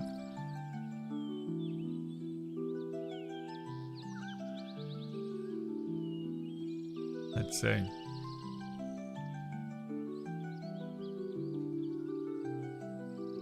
Let's see what Gary does next. Let me close this window. It's absolutely freezing. Almost.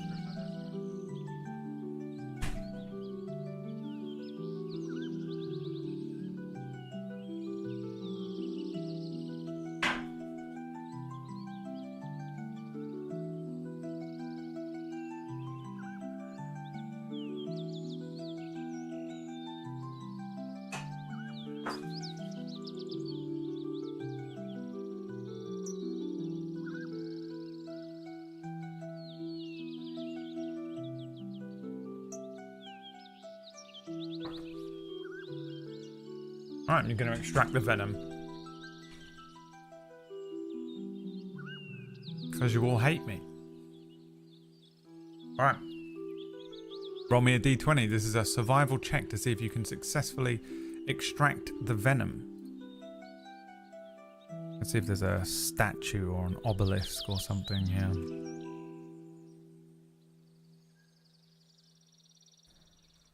A statue.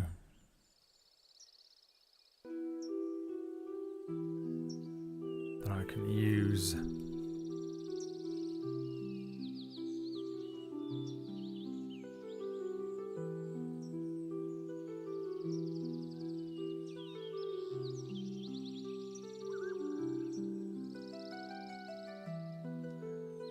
Oh, there we go, perfect.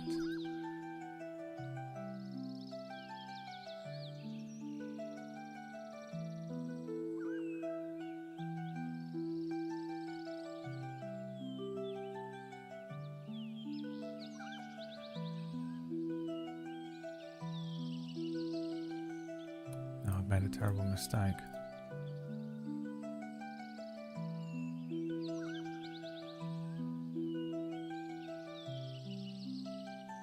Terrible, terrible mistake.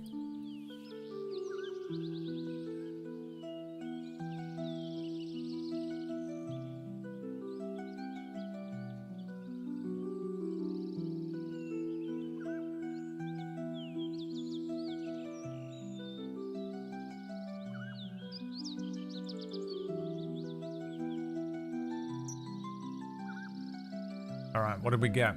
What was the roll? A 9? Gary has a plus. Hope he's got a plus something or it's a fail. Plus 3. Makes it a 12. Gary successfully extracts the venom from the cobra. And like Rafiki at the beginning of The Lion King, thumbs it across the obelisk in front of him.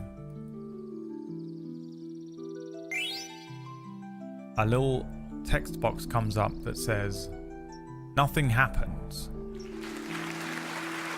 You no longer have any venom. You've used the venom." What does Gary do next? We'll keep study the obelisk.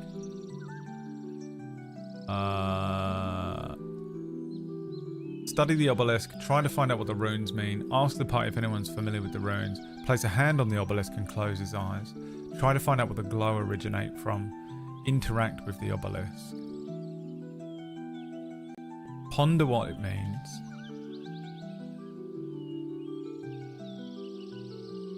Northwest slinks out of the forest behind the obelisk. Are you talking about the person, Kanye and Kim's child? The person Northwest. Melody's still there. Yeah. Alright, you guys want to put lick the obelisk. I'm putting lick the obelisk clean instead. Alright.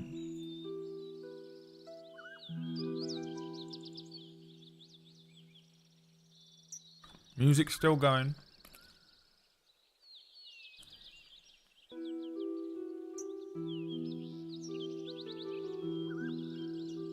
Another 10 gift subs wasted. Well done. What's happening here? Why isn't this working? Here we go. Restarted the poll. Try again.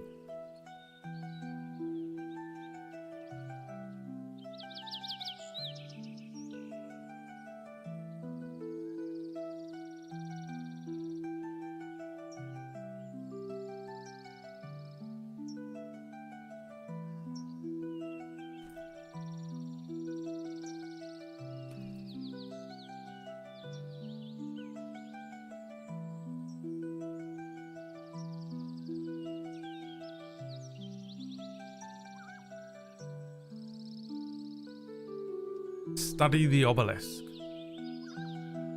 Okay. Let's see. We can make this an investigation check. Gary has a +2. So start rolling d20s. Exclamation point. Roll d20 in the chat. We take the second roll. Every time. So that it clears out the first roll.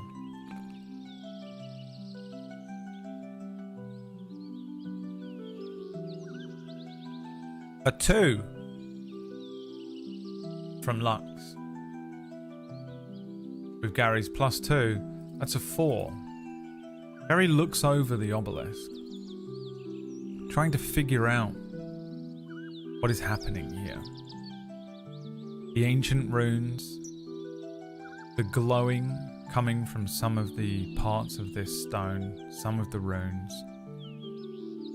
It seems to be the other party members are milling around behind Gary, just moving about, not really doing anything. The runes are sort of randomly lighting up. Gary doesn't have any idea what he's looking at. This is a mystery to Gary. What does Gary do next?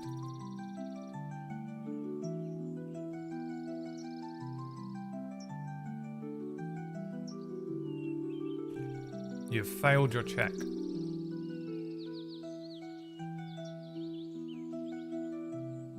Position the party so all runes light up. Headbang the obelisk. Inspect the surrounding area. Ask the group to stand on one side of the clearing and see how the runes react. Ask the cool orcs if they know the place.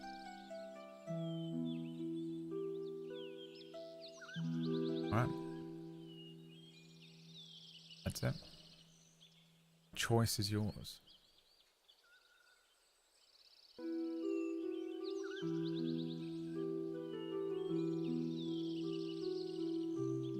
I've got to eat some cashews. Because I'm dying.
Ask the group to stand on one side of the clearing and see how it affects the runes. Or, as you always do, spin the wheel.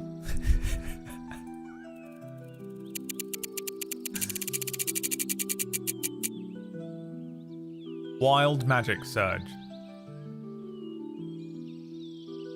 Gary says, right, everyone get to one side of this clearing.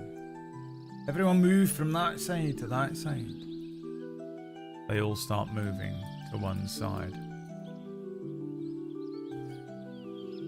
The familiar hum of the spell wind picks up suddenly.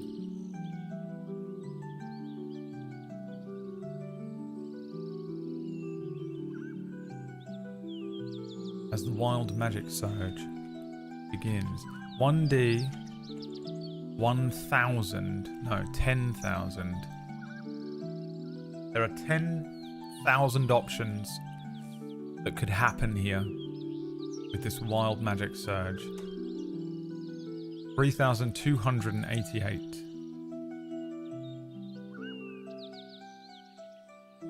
is what happens right now. 3,288.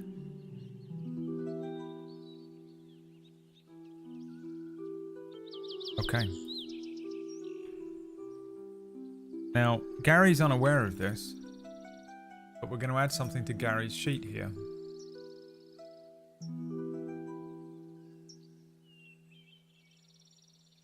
Oh, okay. Gary's smile causes fear in children.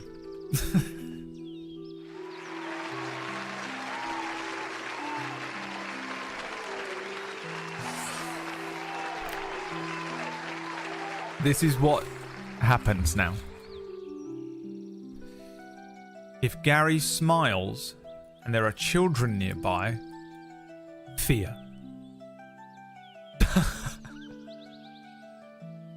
Okay? Now, as with the puzzle, onwards with the game, the worst wheel spins we've had. Actually, the first one was really good. You got a whole pack of orcs to join the game. The rest of them have been dog shit. Dog shit wheel spins. You guys are like, I spent money on this, and you got what you got. As the characters move from one side of the clearing to the other, let's have another investigation check, please. Thank you, Liam. Take the second roll. You have a +2 to that. Thank you, Lux, by the way, for the first one, and whoever donated before that.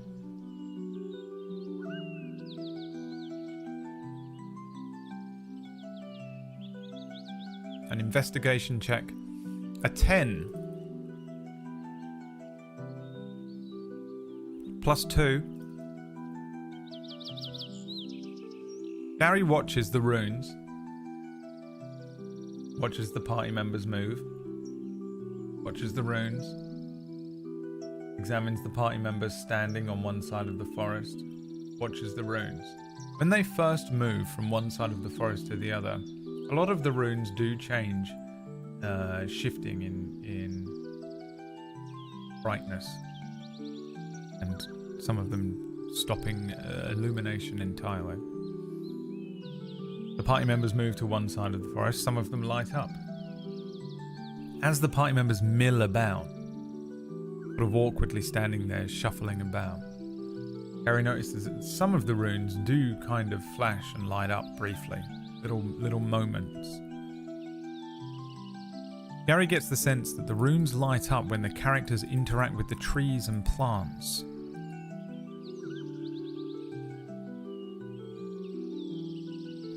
It also changes the sounds of the forest, so I can maybe actually replicate this a little bit.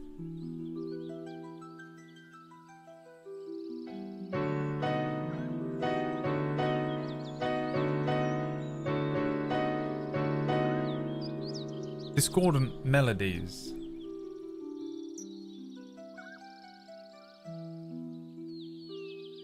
What does Gary do next?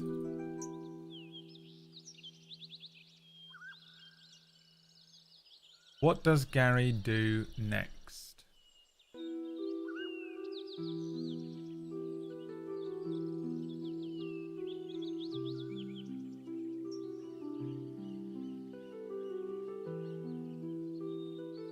Ask the cool orcs to play the forest. Uproot some plants and seeds and see how the obelisk reacts. Touch one of the flowers. Ask all party members to interact with their surrounding until all the runes light up. Attempt to play FF7 boss music with the notes.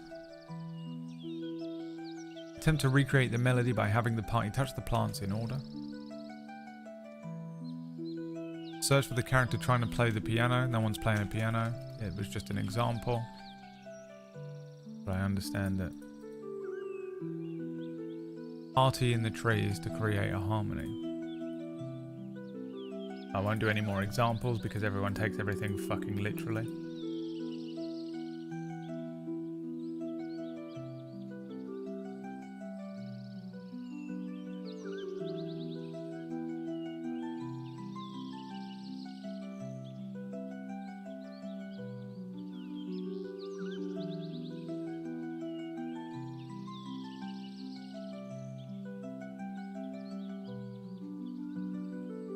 Are we playing Gary as all-knowing intelligent? Why would you play it that way? How much metagaming are we doing? How do you have any metagaming going on whatsoever at all? What are you asking me right now? I'm gonna end the stream one of these days.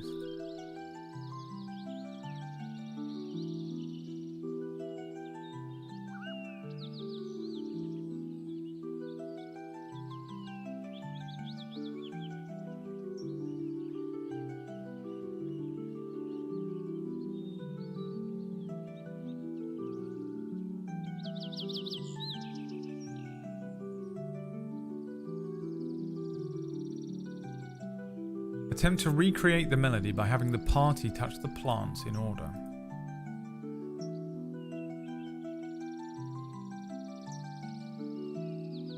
What is the order?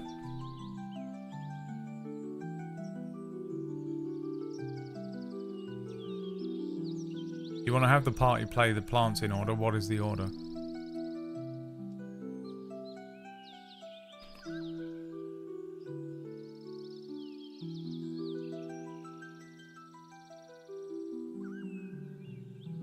Left to right. From biggest plant to smallest. K-pop choreography.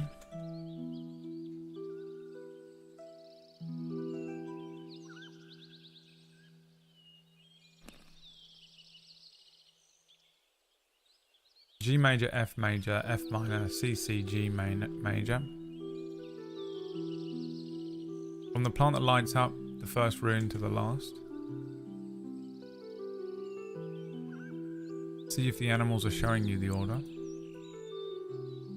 Test the plants to see what notes play. Up, up, down, down, left, right, B, A.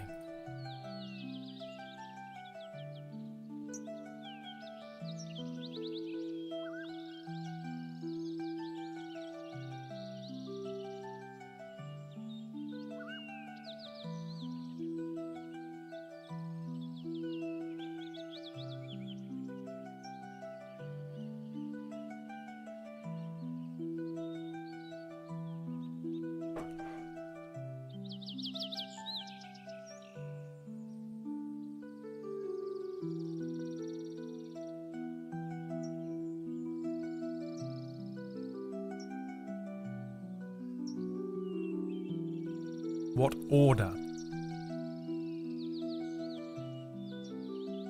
Order? That guy. Remember that guy from TikTok? The Speaker of the House of Commons that would go, order, order!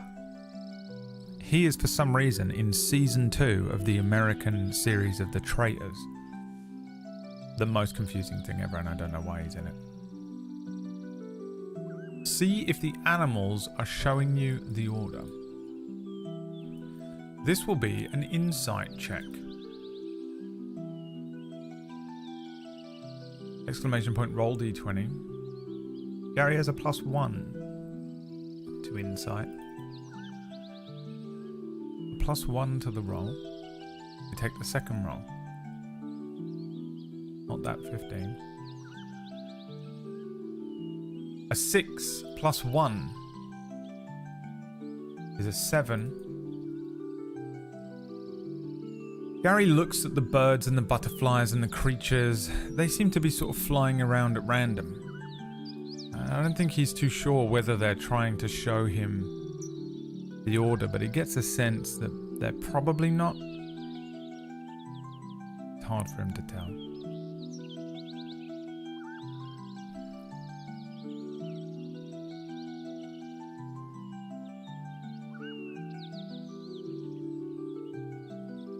What is the order?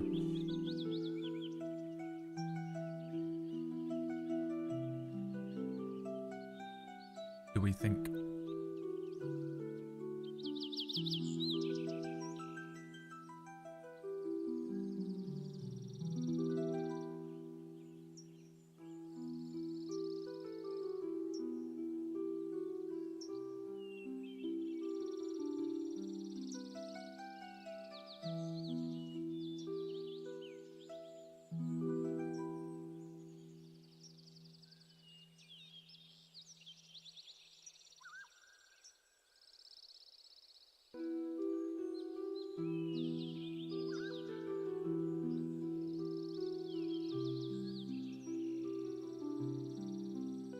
Test the plants to see what notes they play.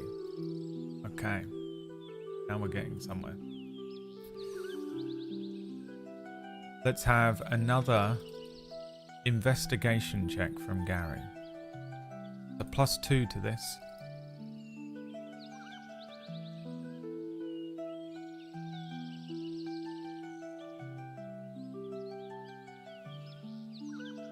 Just take the second roll, not that 7, the second roll.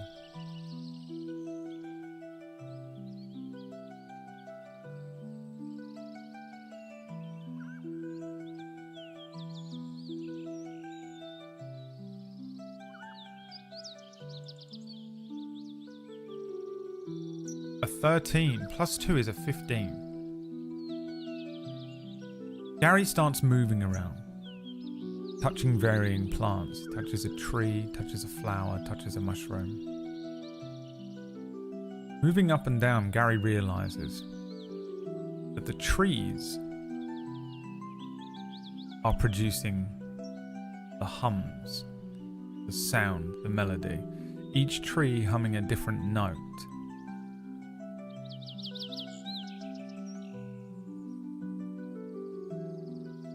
Gary recognizes that the flowers that he touches changes the colors of the runes on the obelisk. The hues, as he touches each flower of a different color, the hues of the runes shift and change. The lights on the obelisk.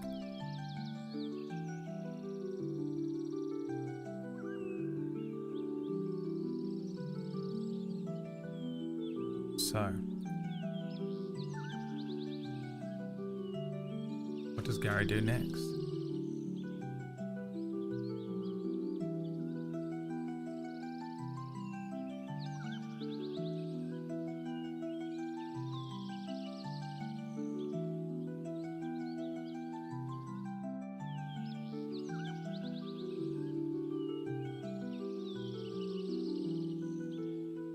Trying to touch the trees to match the rune's colours like a rainbow.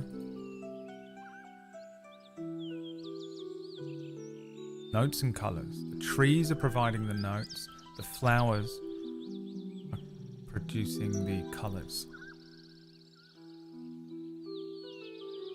Touch the flowers to make all the runes light up. chop down the trees. Attempt to make all the runes the same color. Describe the scene again. In front of you is an obelisk covered in runes that change color. They change color based on the flowers in the area. As you interact with a pink flower, the runes will change to pink. Some of the runes will change to pink.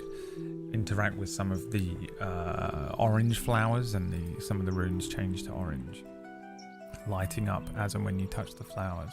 The trees hum different notes. As you touch each tree, different notes are played.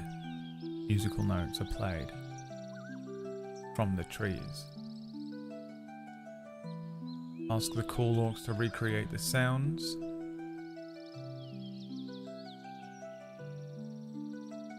Inspect the area around him to see any clues. Assign everyone to their own flower and tree. Ask the party members what they think about all of this. Every player's cop-out. I'm thinking, guys, let's gather round here. I'm thinking, right, instead of us solving it, we just ask the DM to solve his own puzzle by having the NPC in the scene do it for us, completely nullifying the point of us playing and removing all fun from the game. If you're that player, you suck, by the way. If you're that player at the table, kick here, you suck.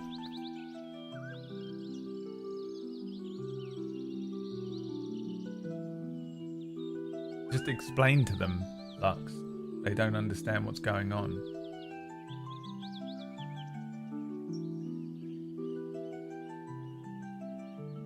They're not aware that I'm live on Twitch as well.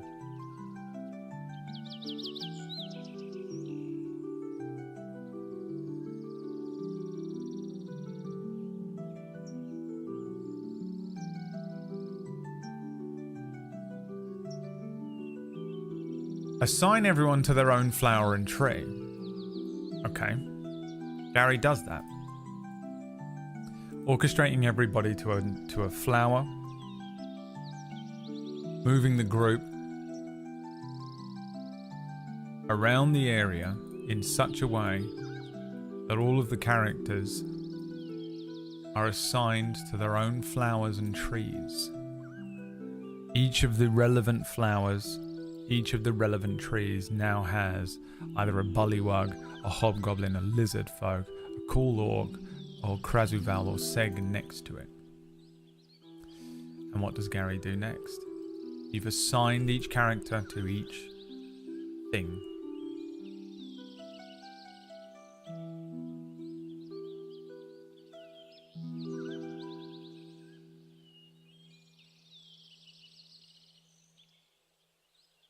What do you do next?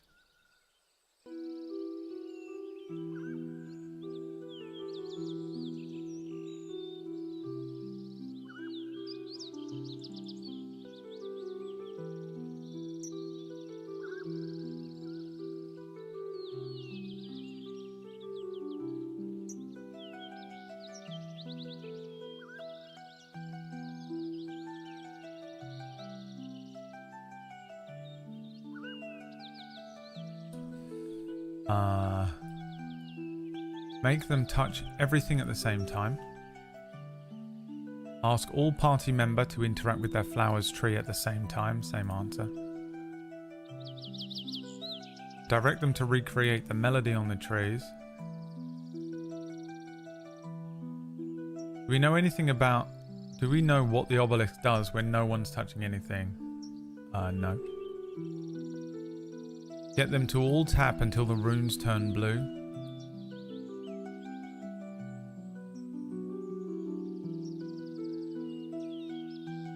Turn all runes to orange.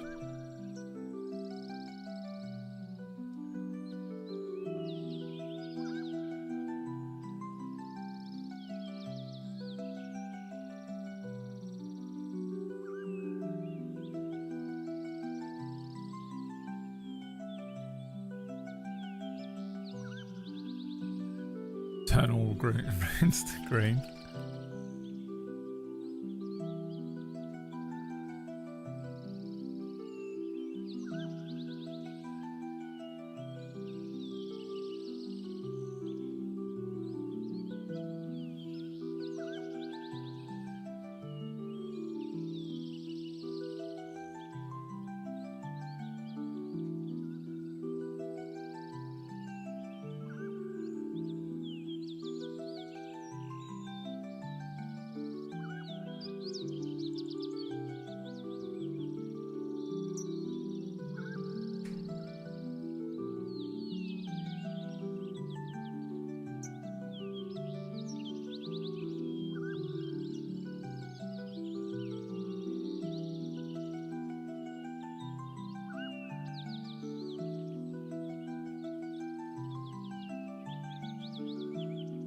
Let's see.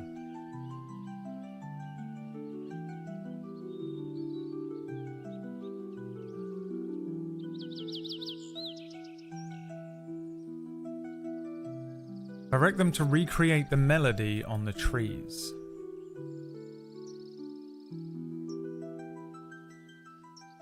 I think this will be a performance check from Gary, but I'll give him advantage because he has the orcs with him.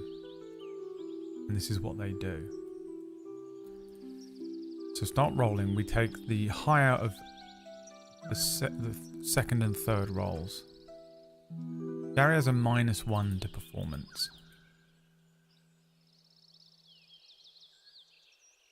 We take the higher.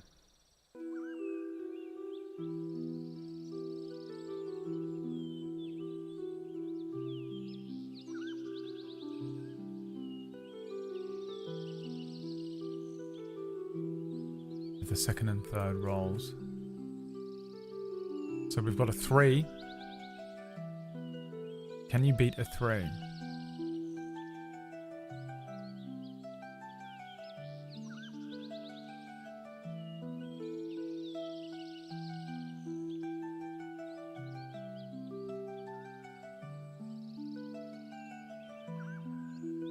A 12.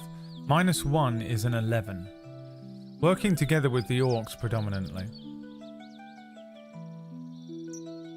Gary organises the trees to start humming a particular melody that matches the one that can be heard from the obelisk.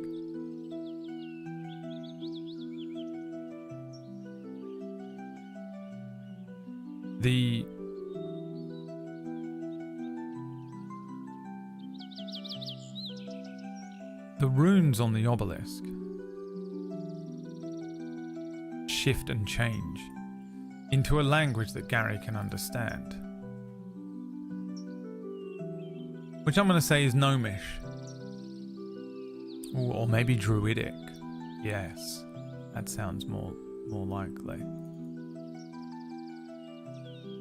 The runes now form essentially the Druidic alphabet as they shift and change. Certain letters on the alphabet are lit up based on which plants are being interacted with by the varying people standing by certain plants.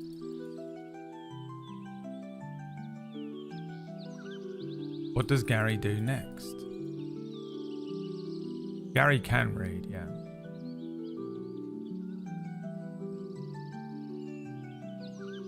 But he has proficiency in 3 languages.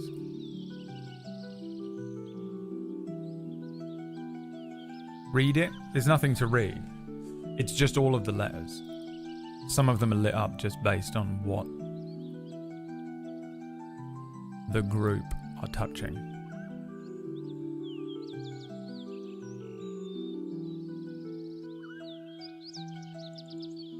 It's the entire alphabet on the obelisk. Random letters are lit up because random flowers are being touched.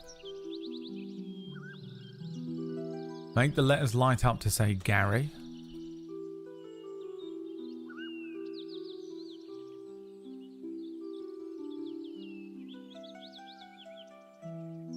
Touch different coloured flower in turn to see if words appear. Foreign.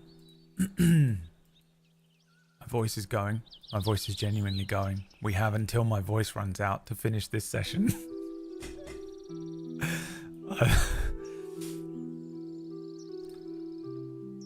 Try to write dispel magic.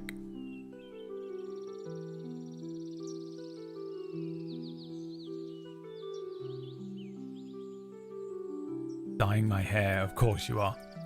You fucking trope. Every 3 days a new colour. I must be unique and special and different. By dyeing my hair the same colour as everyone else.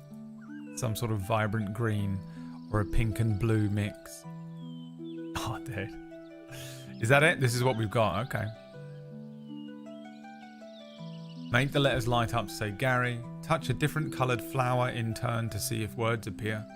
Try to write dispel magic.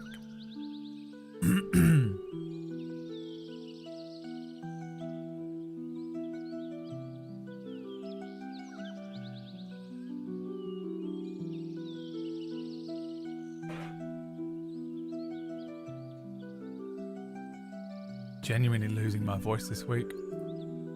Been happening for about a week and a half actually, but it must be hay fever. I've got no other excuse.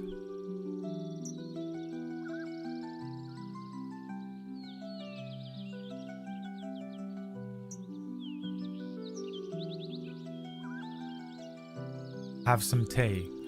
Well, I would, Kimek. It's just that I'm in the middle of something. I don't know if you've noticed. I'm busy. 3 packs of cigarettes a day, yeah. Touch a different coloured flower in turn to see if words appear. Now I'm going to translate that from foreign.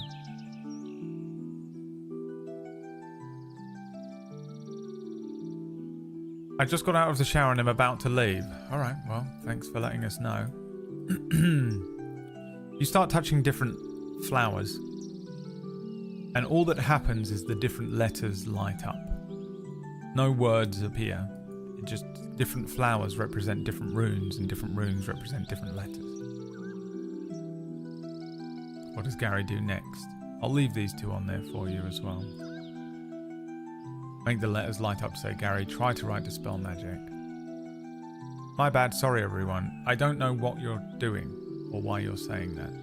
Note down all the letters. All the letters, for the 3rd time, are just the letters of the alphabet.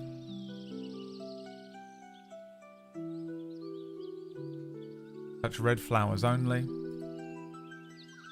Is the obelisk just like a standard pillar shape? Completely irrelevant. It looks however it looks in your head. Turn off all the letters. There is a flower per letter. Right, hello, is someone there? Spell penis. Try to spell out open with the runes. Right, we came in peace. Okay.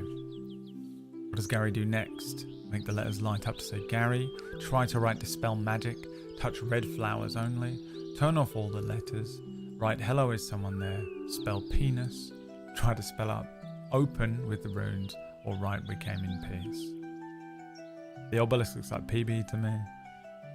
It's the monolith. How dare you suggest she's an obelisk? How rude.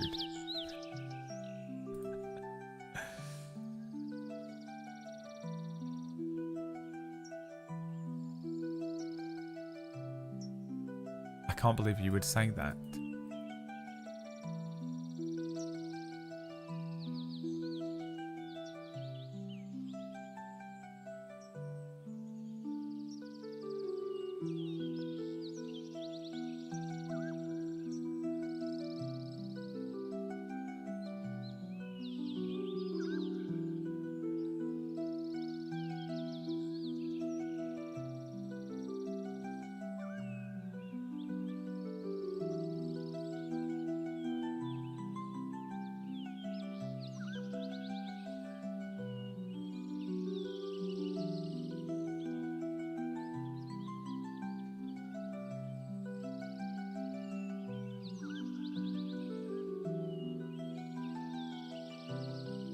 try to spell out open with the runes is what you're going to try here. Gary orchestrates everybody to press different flowers until eventually he figures out which ones correlate to O, P, E, and N. He then has each individual hit the flowers so that O lights up, P lights up, E lights up, and N lights up. And that's when... And that's when...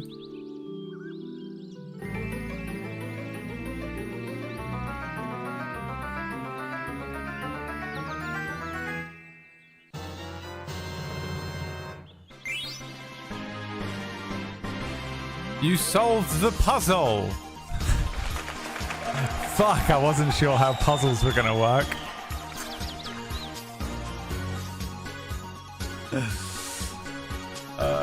You did it. You got an item. D&D item generator 5e. Magic item shop generator. No.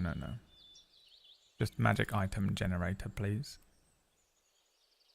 Common.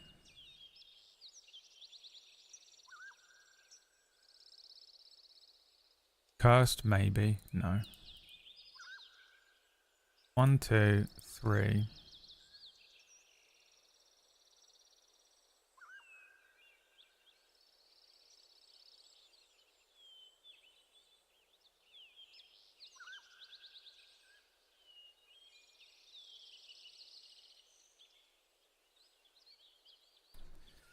Let's roll a d3 to see what you get.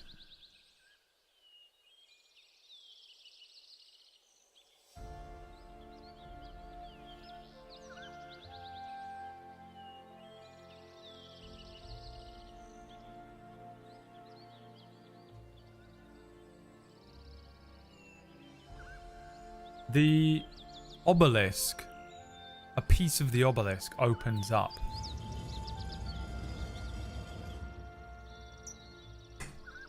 Inside is the chime of tongues. The chime of tongues.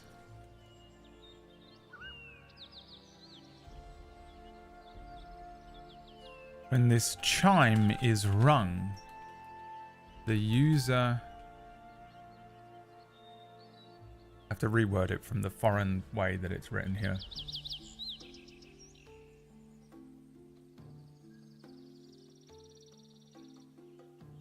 The user gains the effects of the comprehend sandwiches spell. How long is that? Comprehend languages.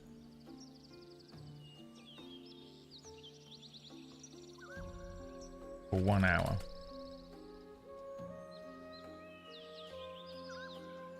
Chime of tongues. When this chime is rung, the user gains the effect of the comprehend sandwiches spell for 1 hour. Comprehend languages. For the duration, you understand the literal meaning of any spoken language that you hear. You also understand any written language that you see, but you must be touching the surface on which the words are written. It takes about 1 minute to read 1 page of the text. This spell doesn't decode secret messages in a text or a glyph, such as an arcane sigil, that isn't part of a written language. Can you speak in a language with that?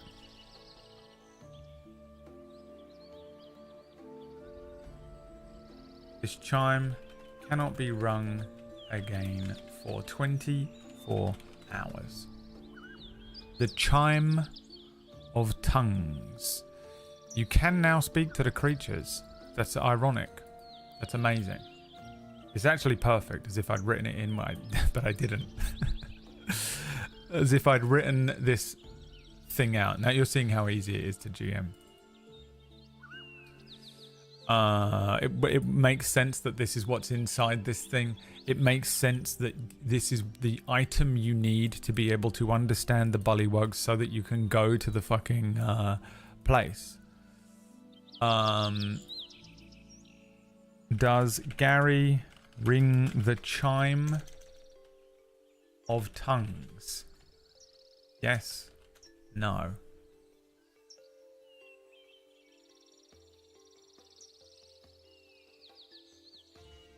Tongues lets you speak the language. That's right. Well done. Yeah. Thank you. Been a while since I've seen some of these spells. It's so easy to GM. Please let me be a player. Always the GM, never the player.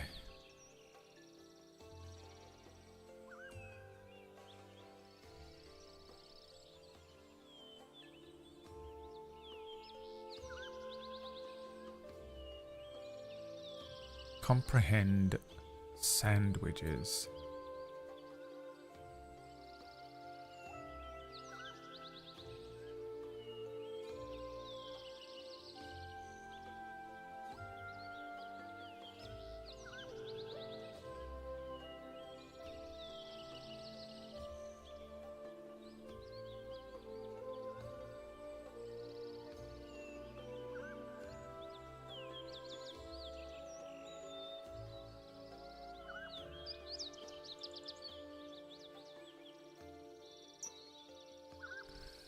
Yes. Gary rings the chime.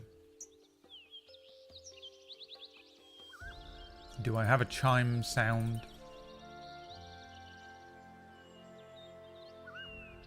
I don't think so. Do I have any sound that is appropriate for this chime?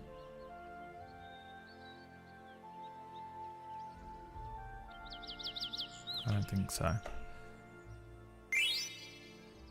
He rings the chime and can now understand languages. He says to the bullywugs, "Right, you lot, which way to the knolls? We're trying to find the knolls and I couldn't understand you before. However, with this here wonderful chime, I'm able to understand every language for 1 hour." The bullywugs, as far as everybody else here is concerned, go to Gary. He understands the bullywugs as if he were fluent in the bullywug language, and they say it's exactly the same. They don't have a language. Seg was correct. Bullywugs do speak in rib rib ribbity rib rib rib. But Gary knows what it means this time. For the first time. It doesn't translate like a language to language way. It doesn't make any sense how they can understand each other. It's not even telepathic. They just get it. They just get it. It's like speaking Korean. If you translate Korean directly to English, they're just saying like 3 words. Me go shops. They miss out so much. The bullywugs say rib rib rib rib rib rib. Gary understands what this means. The knolls can be found on the very southernmost edge of the swamp, inside of a big structure, a very large structure. There is an enormous metal, corrugated steel cube that the knolls live in on the southern side of the swamp.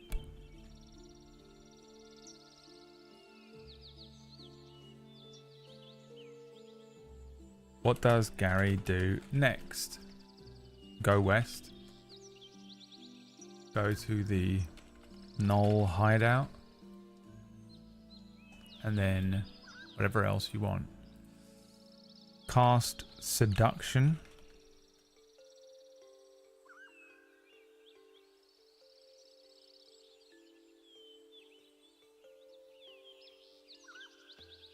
Kill them, they served their purpose.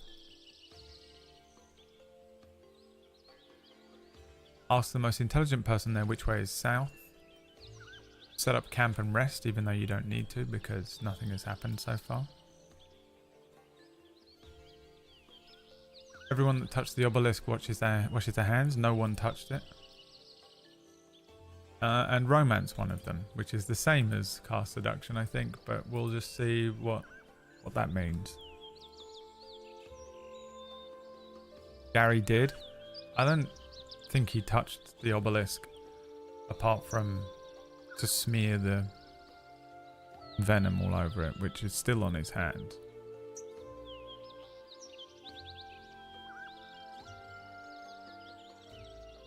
He's fully immune to cobra venom. Yeah, that is what I'm thinking of. Well, then say that. Okay. Gary washes the venom off of his hands.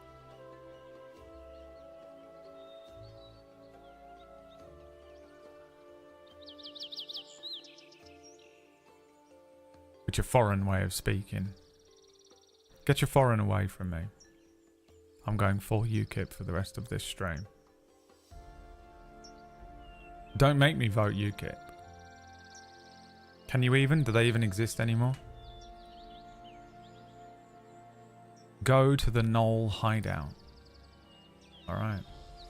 It's now time to roll a dice. Gary needs to roll me a survival check. +3 to see if he can navigate his way to the southernmost tip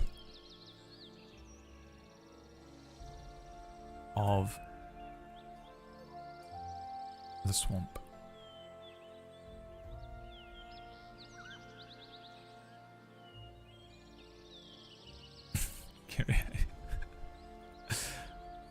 A 15, we take the second roll. The second roll is the one that we take. So we flush out the first set of extra rolls that you did last time because no one looks at the chat room when they're rolling this for some reason.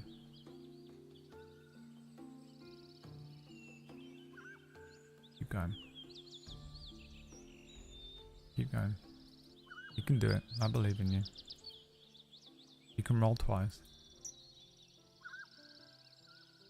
A 6 +3 is a 9, which is yet another fail. Let's roll a d4. 1d4. Northeast. You guys go east. The party travels east. Now, east will take you back to the swamp. It will take you back to the swamp. But the wrong part of the swamp, not the lighthouse area. Fuck this shit.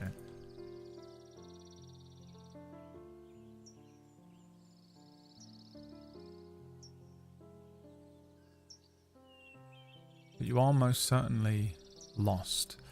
Let's have another roll 20. Roll d20. Let's see if you encounter something here while being lost. 18, we'll take the second roll. We take the second roll here. A 16.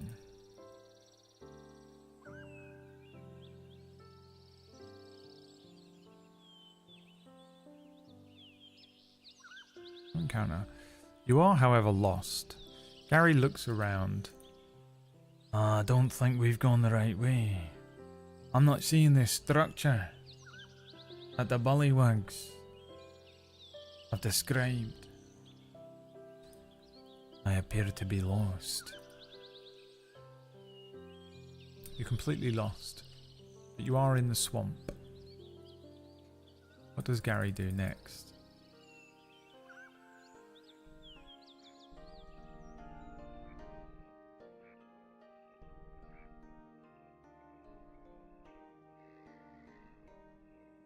I'm lost. Just saw this cube man shit's weird. Are you okay? Do we need to call you a doctor? What's happening? Follow his nose. Cast Find Familiar.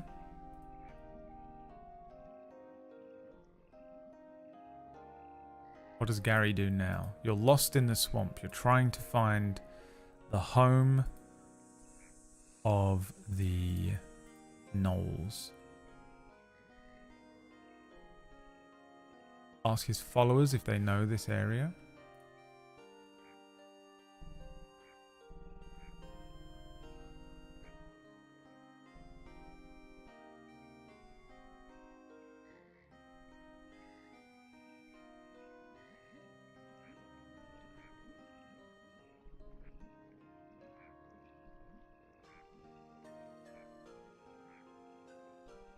Ask the orcs if they will officiate your wedding. Find out who is the cube man.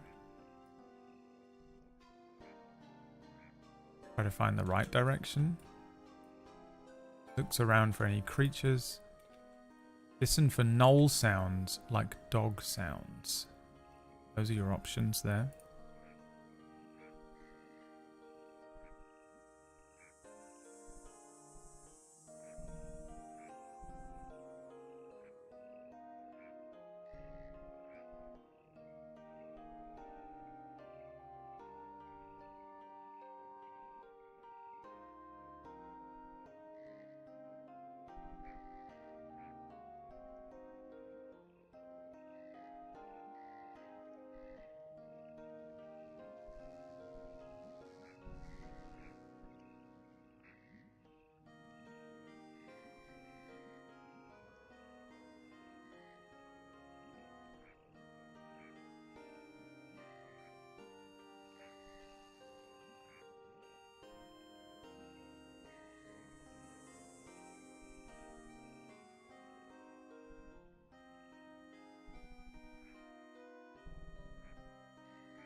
Let's see if Midjourney can do what... This is the most insane thing I have ever written.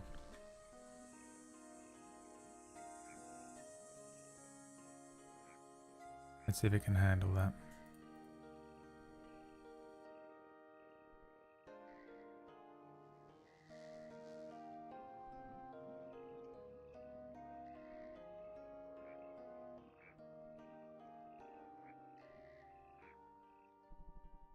Listen for knoll sounds, like dog sounds. Okay.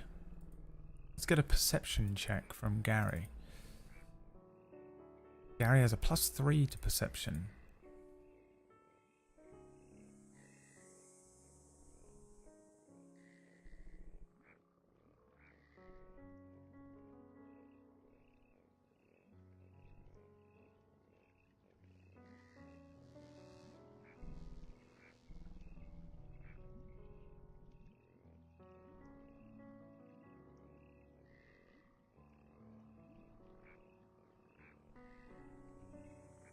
We take the next roll. Second roll. We add 3 to it.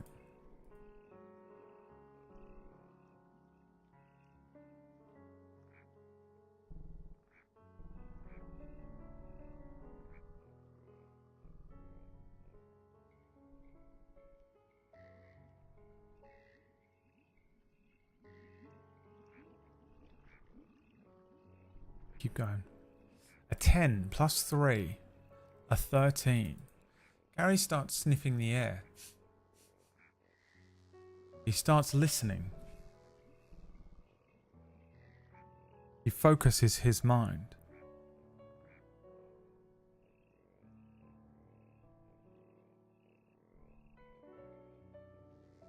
He was close. In this direction, and he points, which we would know as south, but they don't know because they're lost. Gary can smell body odor, like terrible BO. More than that, he can hear the sounds of sort of like dogs, sort of like dogs. What he gets on his senses is what really sends him the direction. Gary can sense an overwhelming sense of cringe coming from south of where he is. What does Gary do next?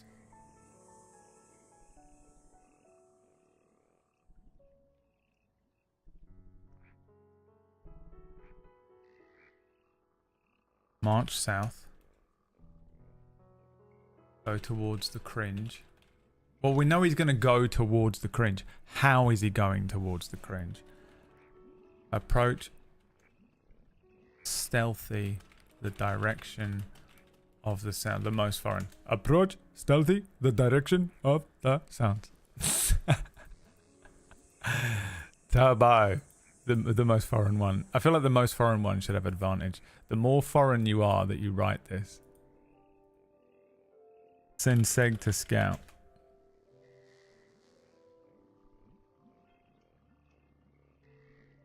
Got it? Alright. Pick one. March confidently south. Approach stealthily. Or send Seg.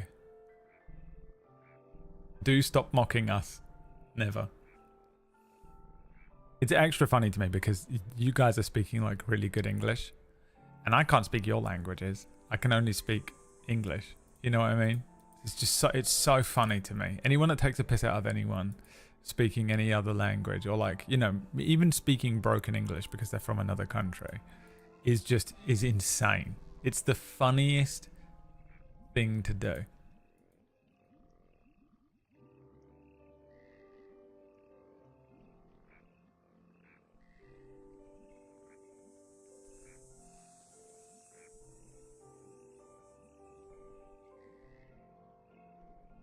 Approach stealthy the direction of the sounds.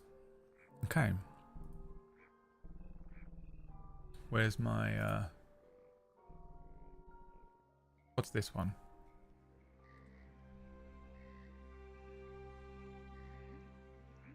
Did I Suno this? Sneaking. Maybe. Could be a combat song, let's say. Gary instructs Seg and Krasuval and the others to begin sneaking. They start sneaking through the swamps. You know, like Rambo style. Wading past the water, ignoring the leeches, moving through the water, until eventually Gary comes to the San Diego Convention Center, but it's in the swamps, which is what I told Midjourney to create. Ahead of him is the San Diego Convention Center, but in the swamps. An enormous structure.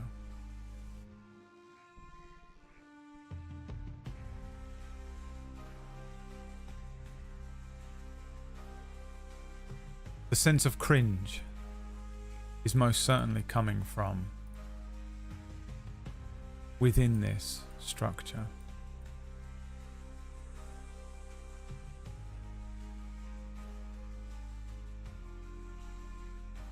What does Gary do?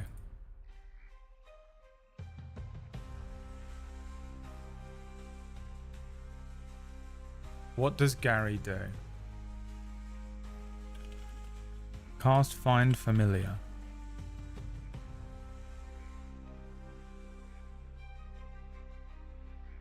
Pull the leeches out of his trousers.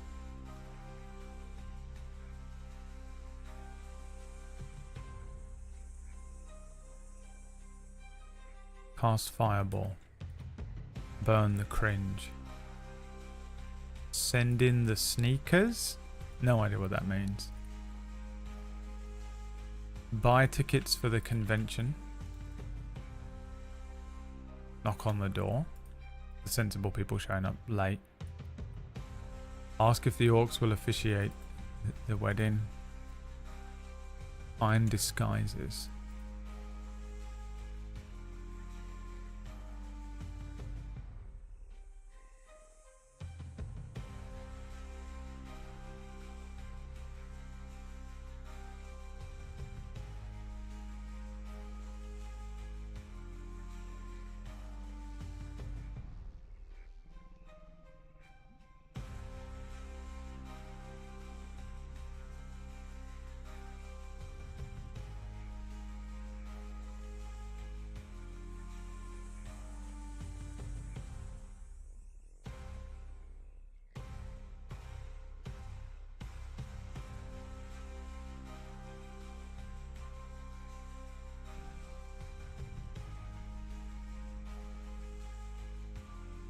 Who wants to break this?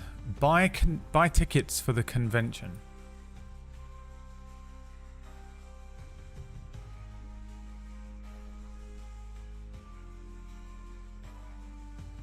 How does Gary buy tickets?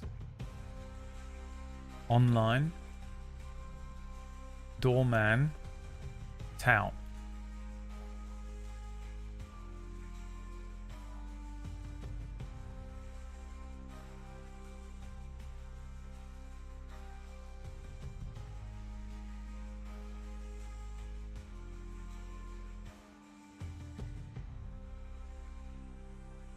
That's what a tout is, Plumrug. Is that not what they're called in America?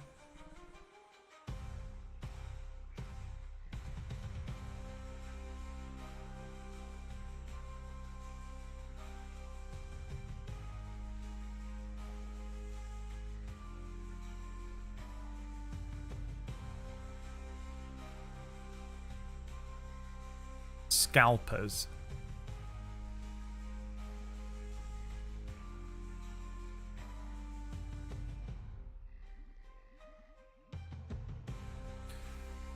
Okay.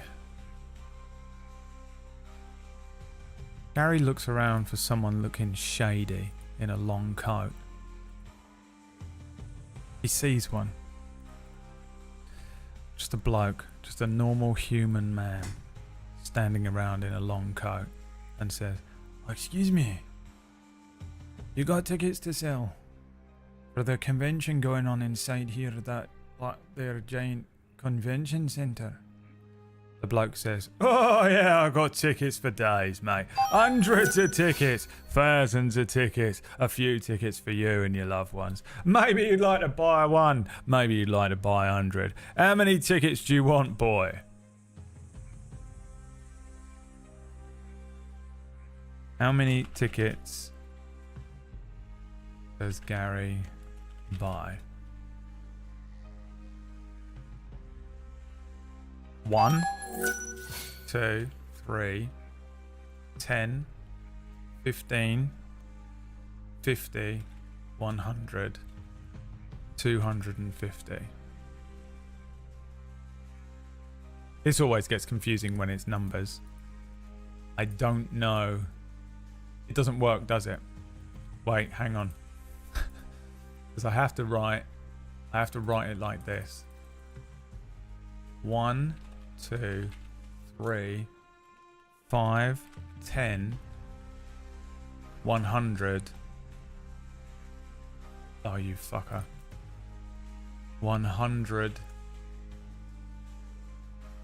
200, 1,000. Oops. Why aren't you working?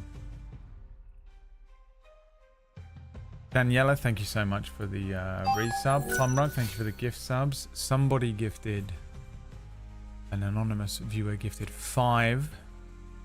And then that brings us up to a wheel spin once we get back onto the other screen.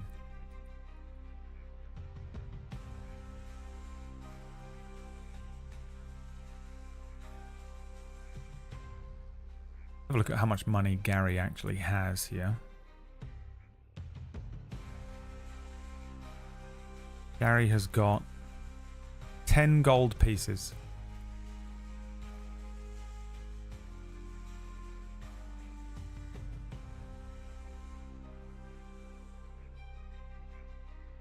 Gary says, "I'll take 1,000. 1,000 tickets, please." Let me just pull out my calculator here.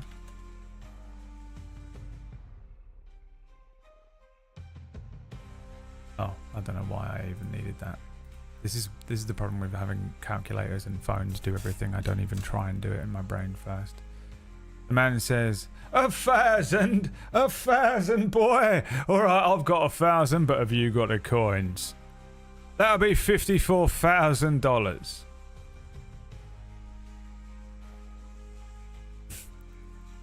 $54,000.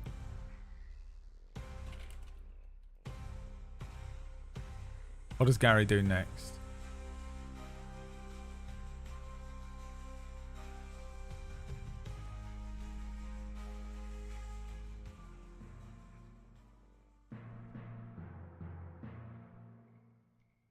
Right, an IOU. Mug him. Fight him.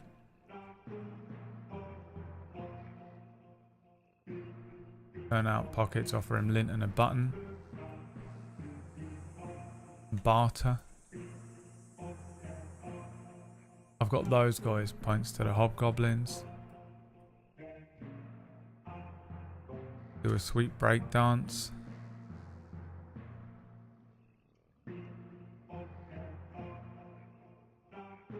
Convert him to the party.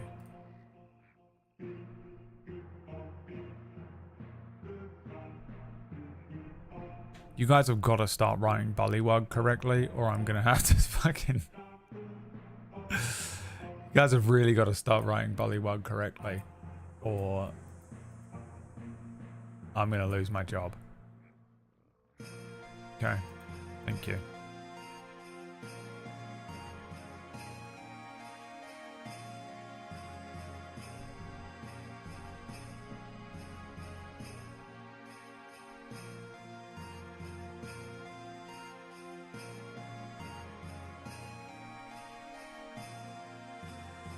What are you gonna do?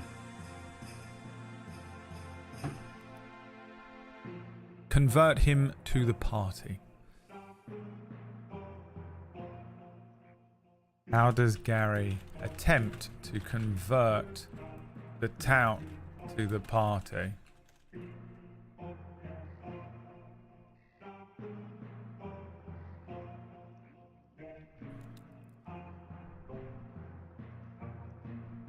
Use the voice.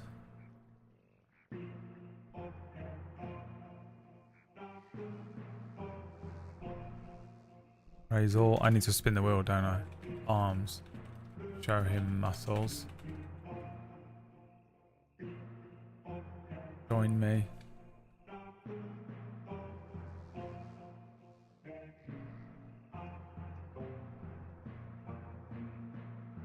Have the cool orcs charm him. Offer him 5% of the dragon's treasure.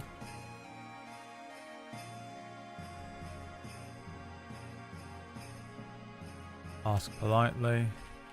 Seduce.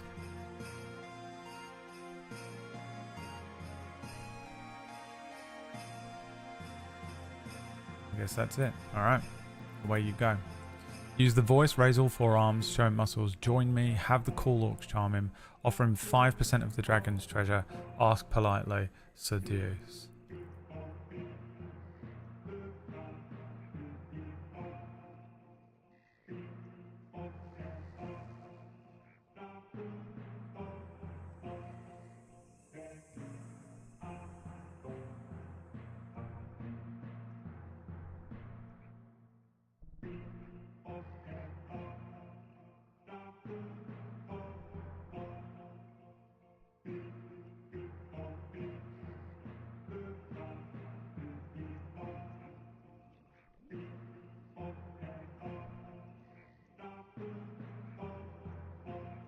Use the orcs.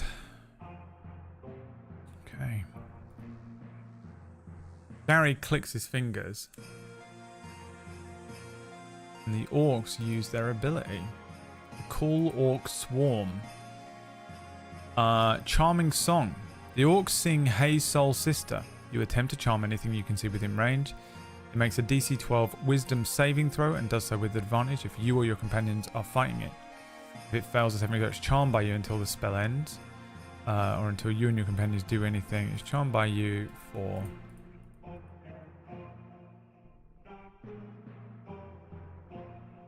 one minute. The orcs begin singing Hey Soul Sister to this guy. Let me bring in like a... one of these has got to be a basic looking human, right? A god.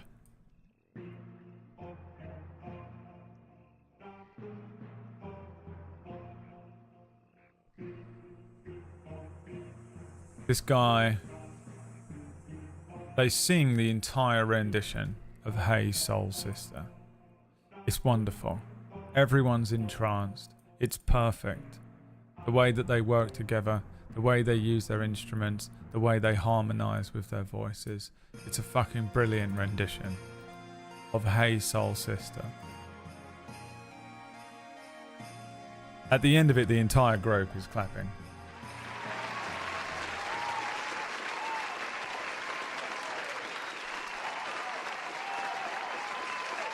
Gary looks up with a smirk on his face.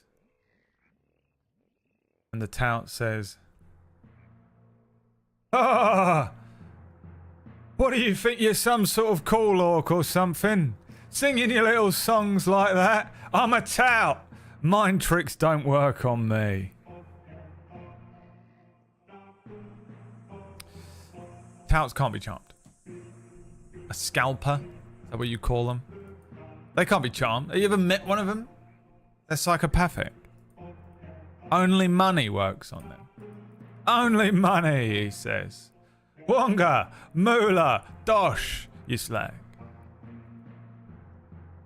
You can't fucking charm him. He has immunity to charm. What does Gary do next?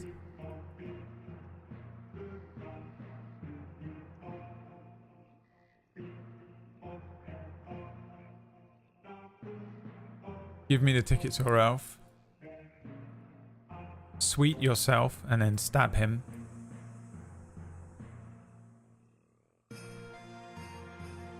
Attack.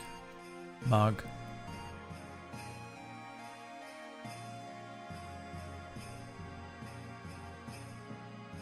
By the way, if you pick this one, Gary will canonically say sweet yourself. Tell him that we'll sell the remaining tickets with him for a higher price. Ask him if he is immune to violence.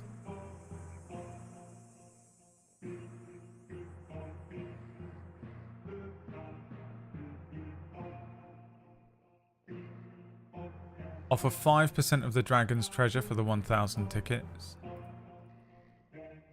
Intimidate.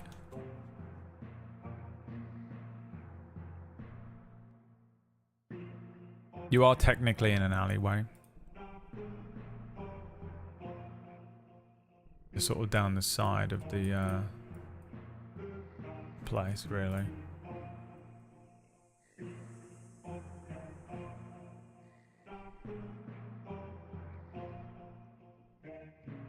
My God, why doesn't that work today?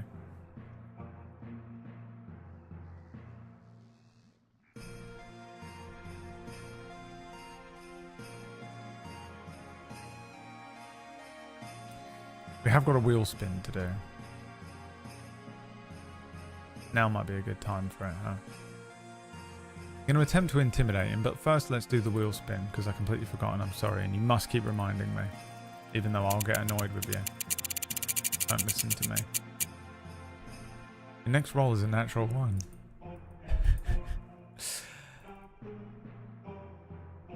Okay. Let's roll your intimidation check now. Let's see what you would have got on your intimidation check. Roll me a d20. We take the second roll. Let's see what you could have won.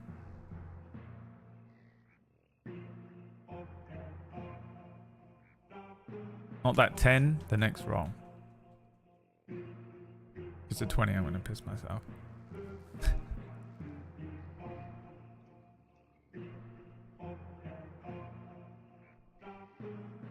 Not very good rolls after the orcs. A 5, so it would have been a fail regardless, but this is a natural one. This goes so spectacularly badly. Gary gets out all 4 of his arms and says, "You know what, pal? You're gonna give me that there tickets, or you're gonna get a 4-knuckle sandwich." The tout says, "I don't think so, lad. You think you intimidate me? You and whose army? You might have an army, but you know what I've got? Quick legs." And then he goes, and teleports.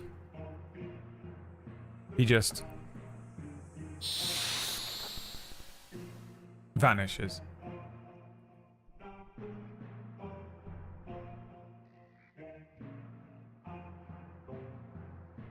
What does Gary do next?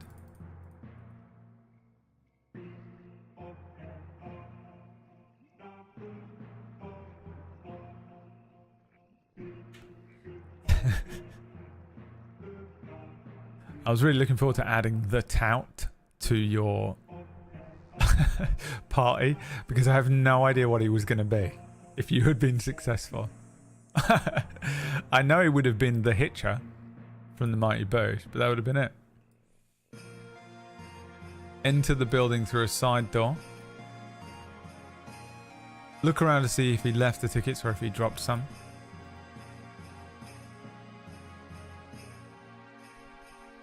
Buy the tickets online.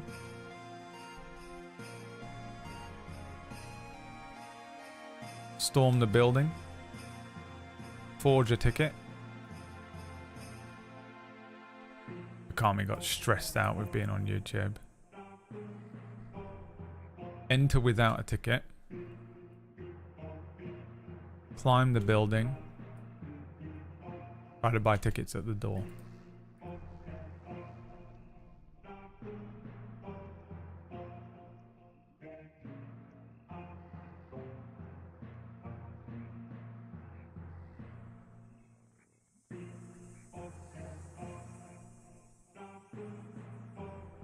Remember, if you're on YouTube, this is only interactable on Twitch. If you want to be involved by like voting on these things or rolling dice, you have to be in the Twitch chat. Doesn't work on YouTube. Sorry.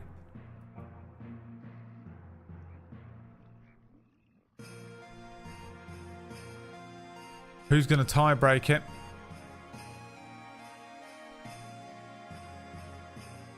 Enter the building through a side door.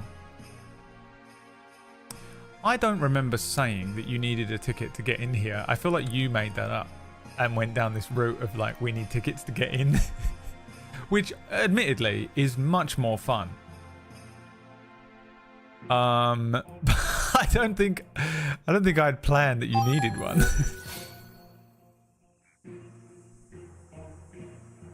So Gary walks down the side of the building. The entire group follow.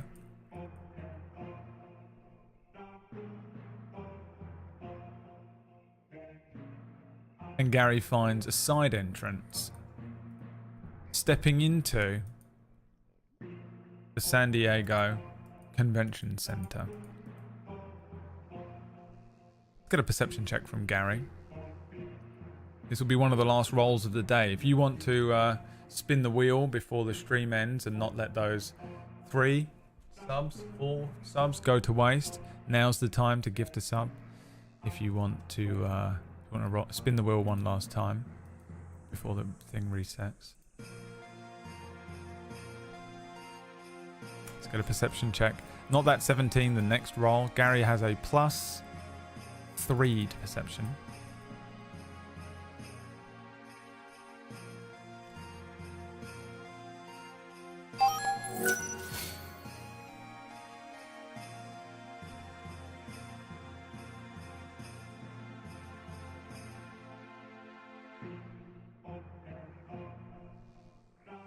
A 17 +3 is a 20, a dirty 20.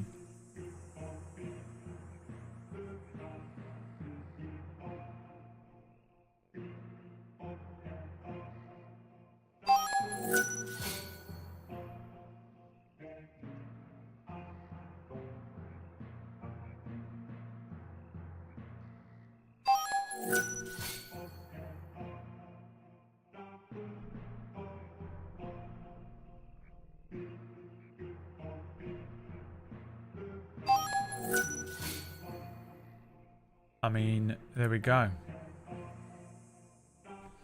There we go. Did that hit it? Am I crazy? Fuck it. Here you go. Feel free. Have a spin.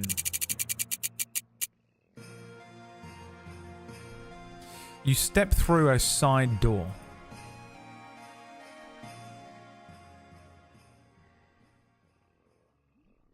as Gary opens the door, and it's one of those like the shitty doors you find on the side of a convention center with the big push bars, even though it would be on the inside, it's on the outside for the sake of the scene.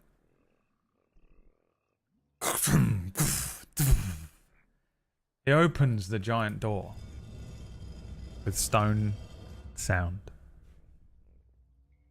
And inside, what Gary sees can only be described in his gnomish mind as madness.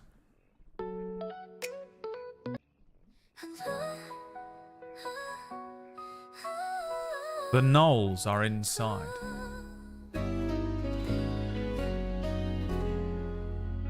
Gary immediately comes under attack, psychically,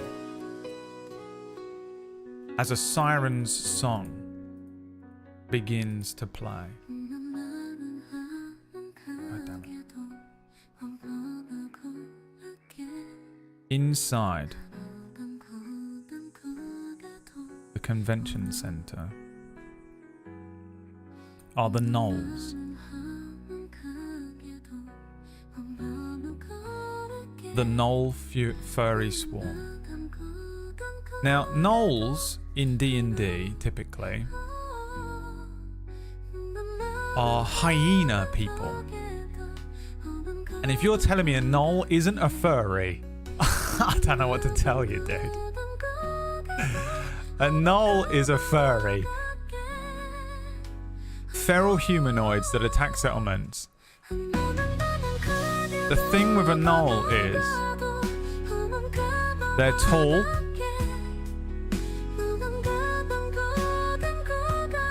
they have big furry hyena-like bodies. They're furries. Inside, they're conducting a dance.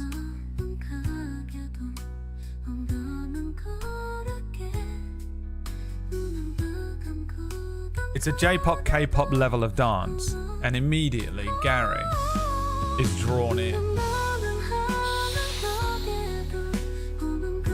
The encounter will take place as Gary must battle through the combination of weeaboo, Koreaboo, furry cringe at the San Diego Comic-Con next week. Dance battle.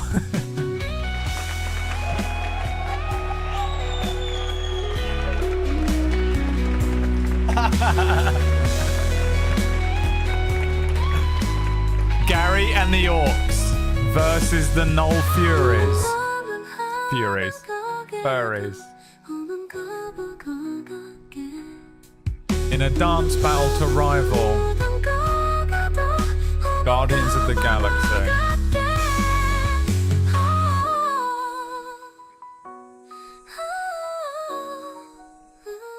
Thank you so much for tuning in and watching D&D. I hope you had fun. Next week we'll do a dance battle encounter. I don't know how that looks. We will find out, all of us together at the same time, when I ask ChatGPT at the beginning of next Sunday's session. Twitch plays D&D every Sunday on Twitch and YouTube, but really only on Twitch because it's the only way to interact with it. 2 p.m. UK time, which is 9 a.m. Eastern. Next Sunday. Every Sunday we do D&D. Thank you everybody that came and watched and interacted and rolled dice. Thank you everybody that gifted subs to spin the wheel. I very much appreciate it. These streams are keeping me afloat at the moment, so we'll keep doing them. Next week we fight furry Blackpink. Inside of each of these furry suits is every member of BTS. It's a tease. Alright. Thanks for watching everyone. No Wild RP tonight. I've got some other shit that I'm doing. So I'll just see you tomorrow. We're going to continue Cyberpunk tomorrow. And I'll probably do Wild RP tomorrow night on the second channel. So just bear with. Bye!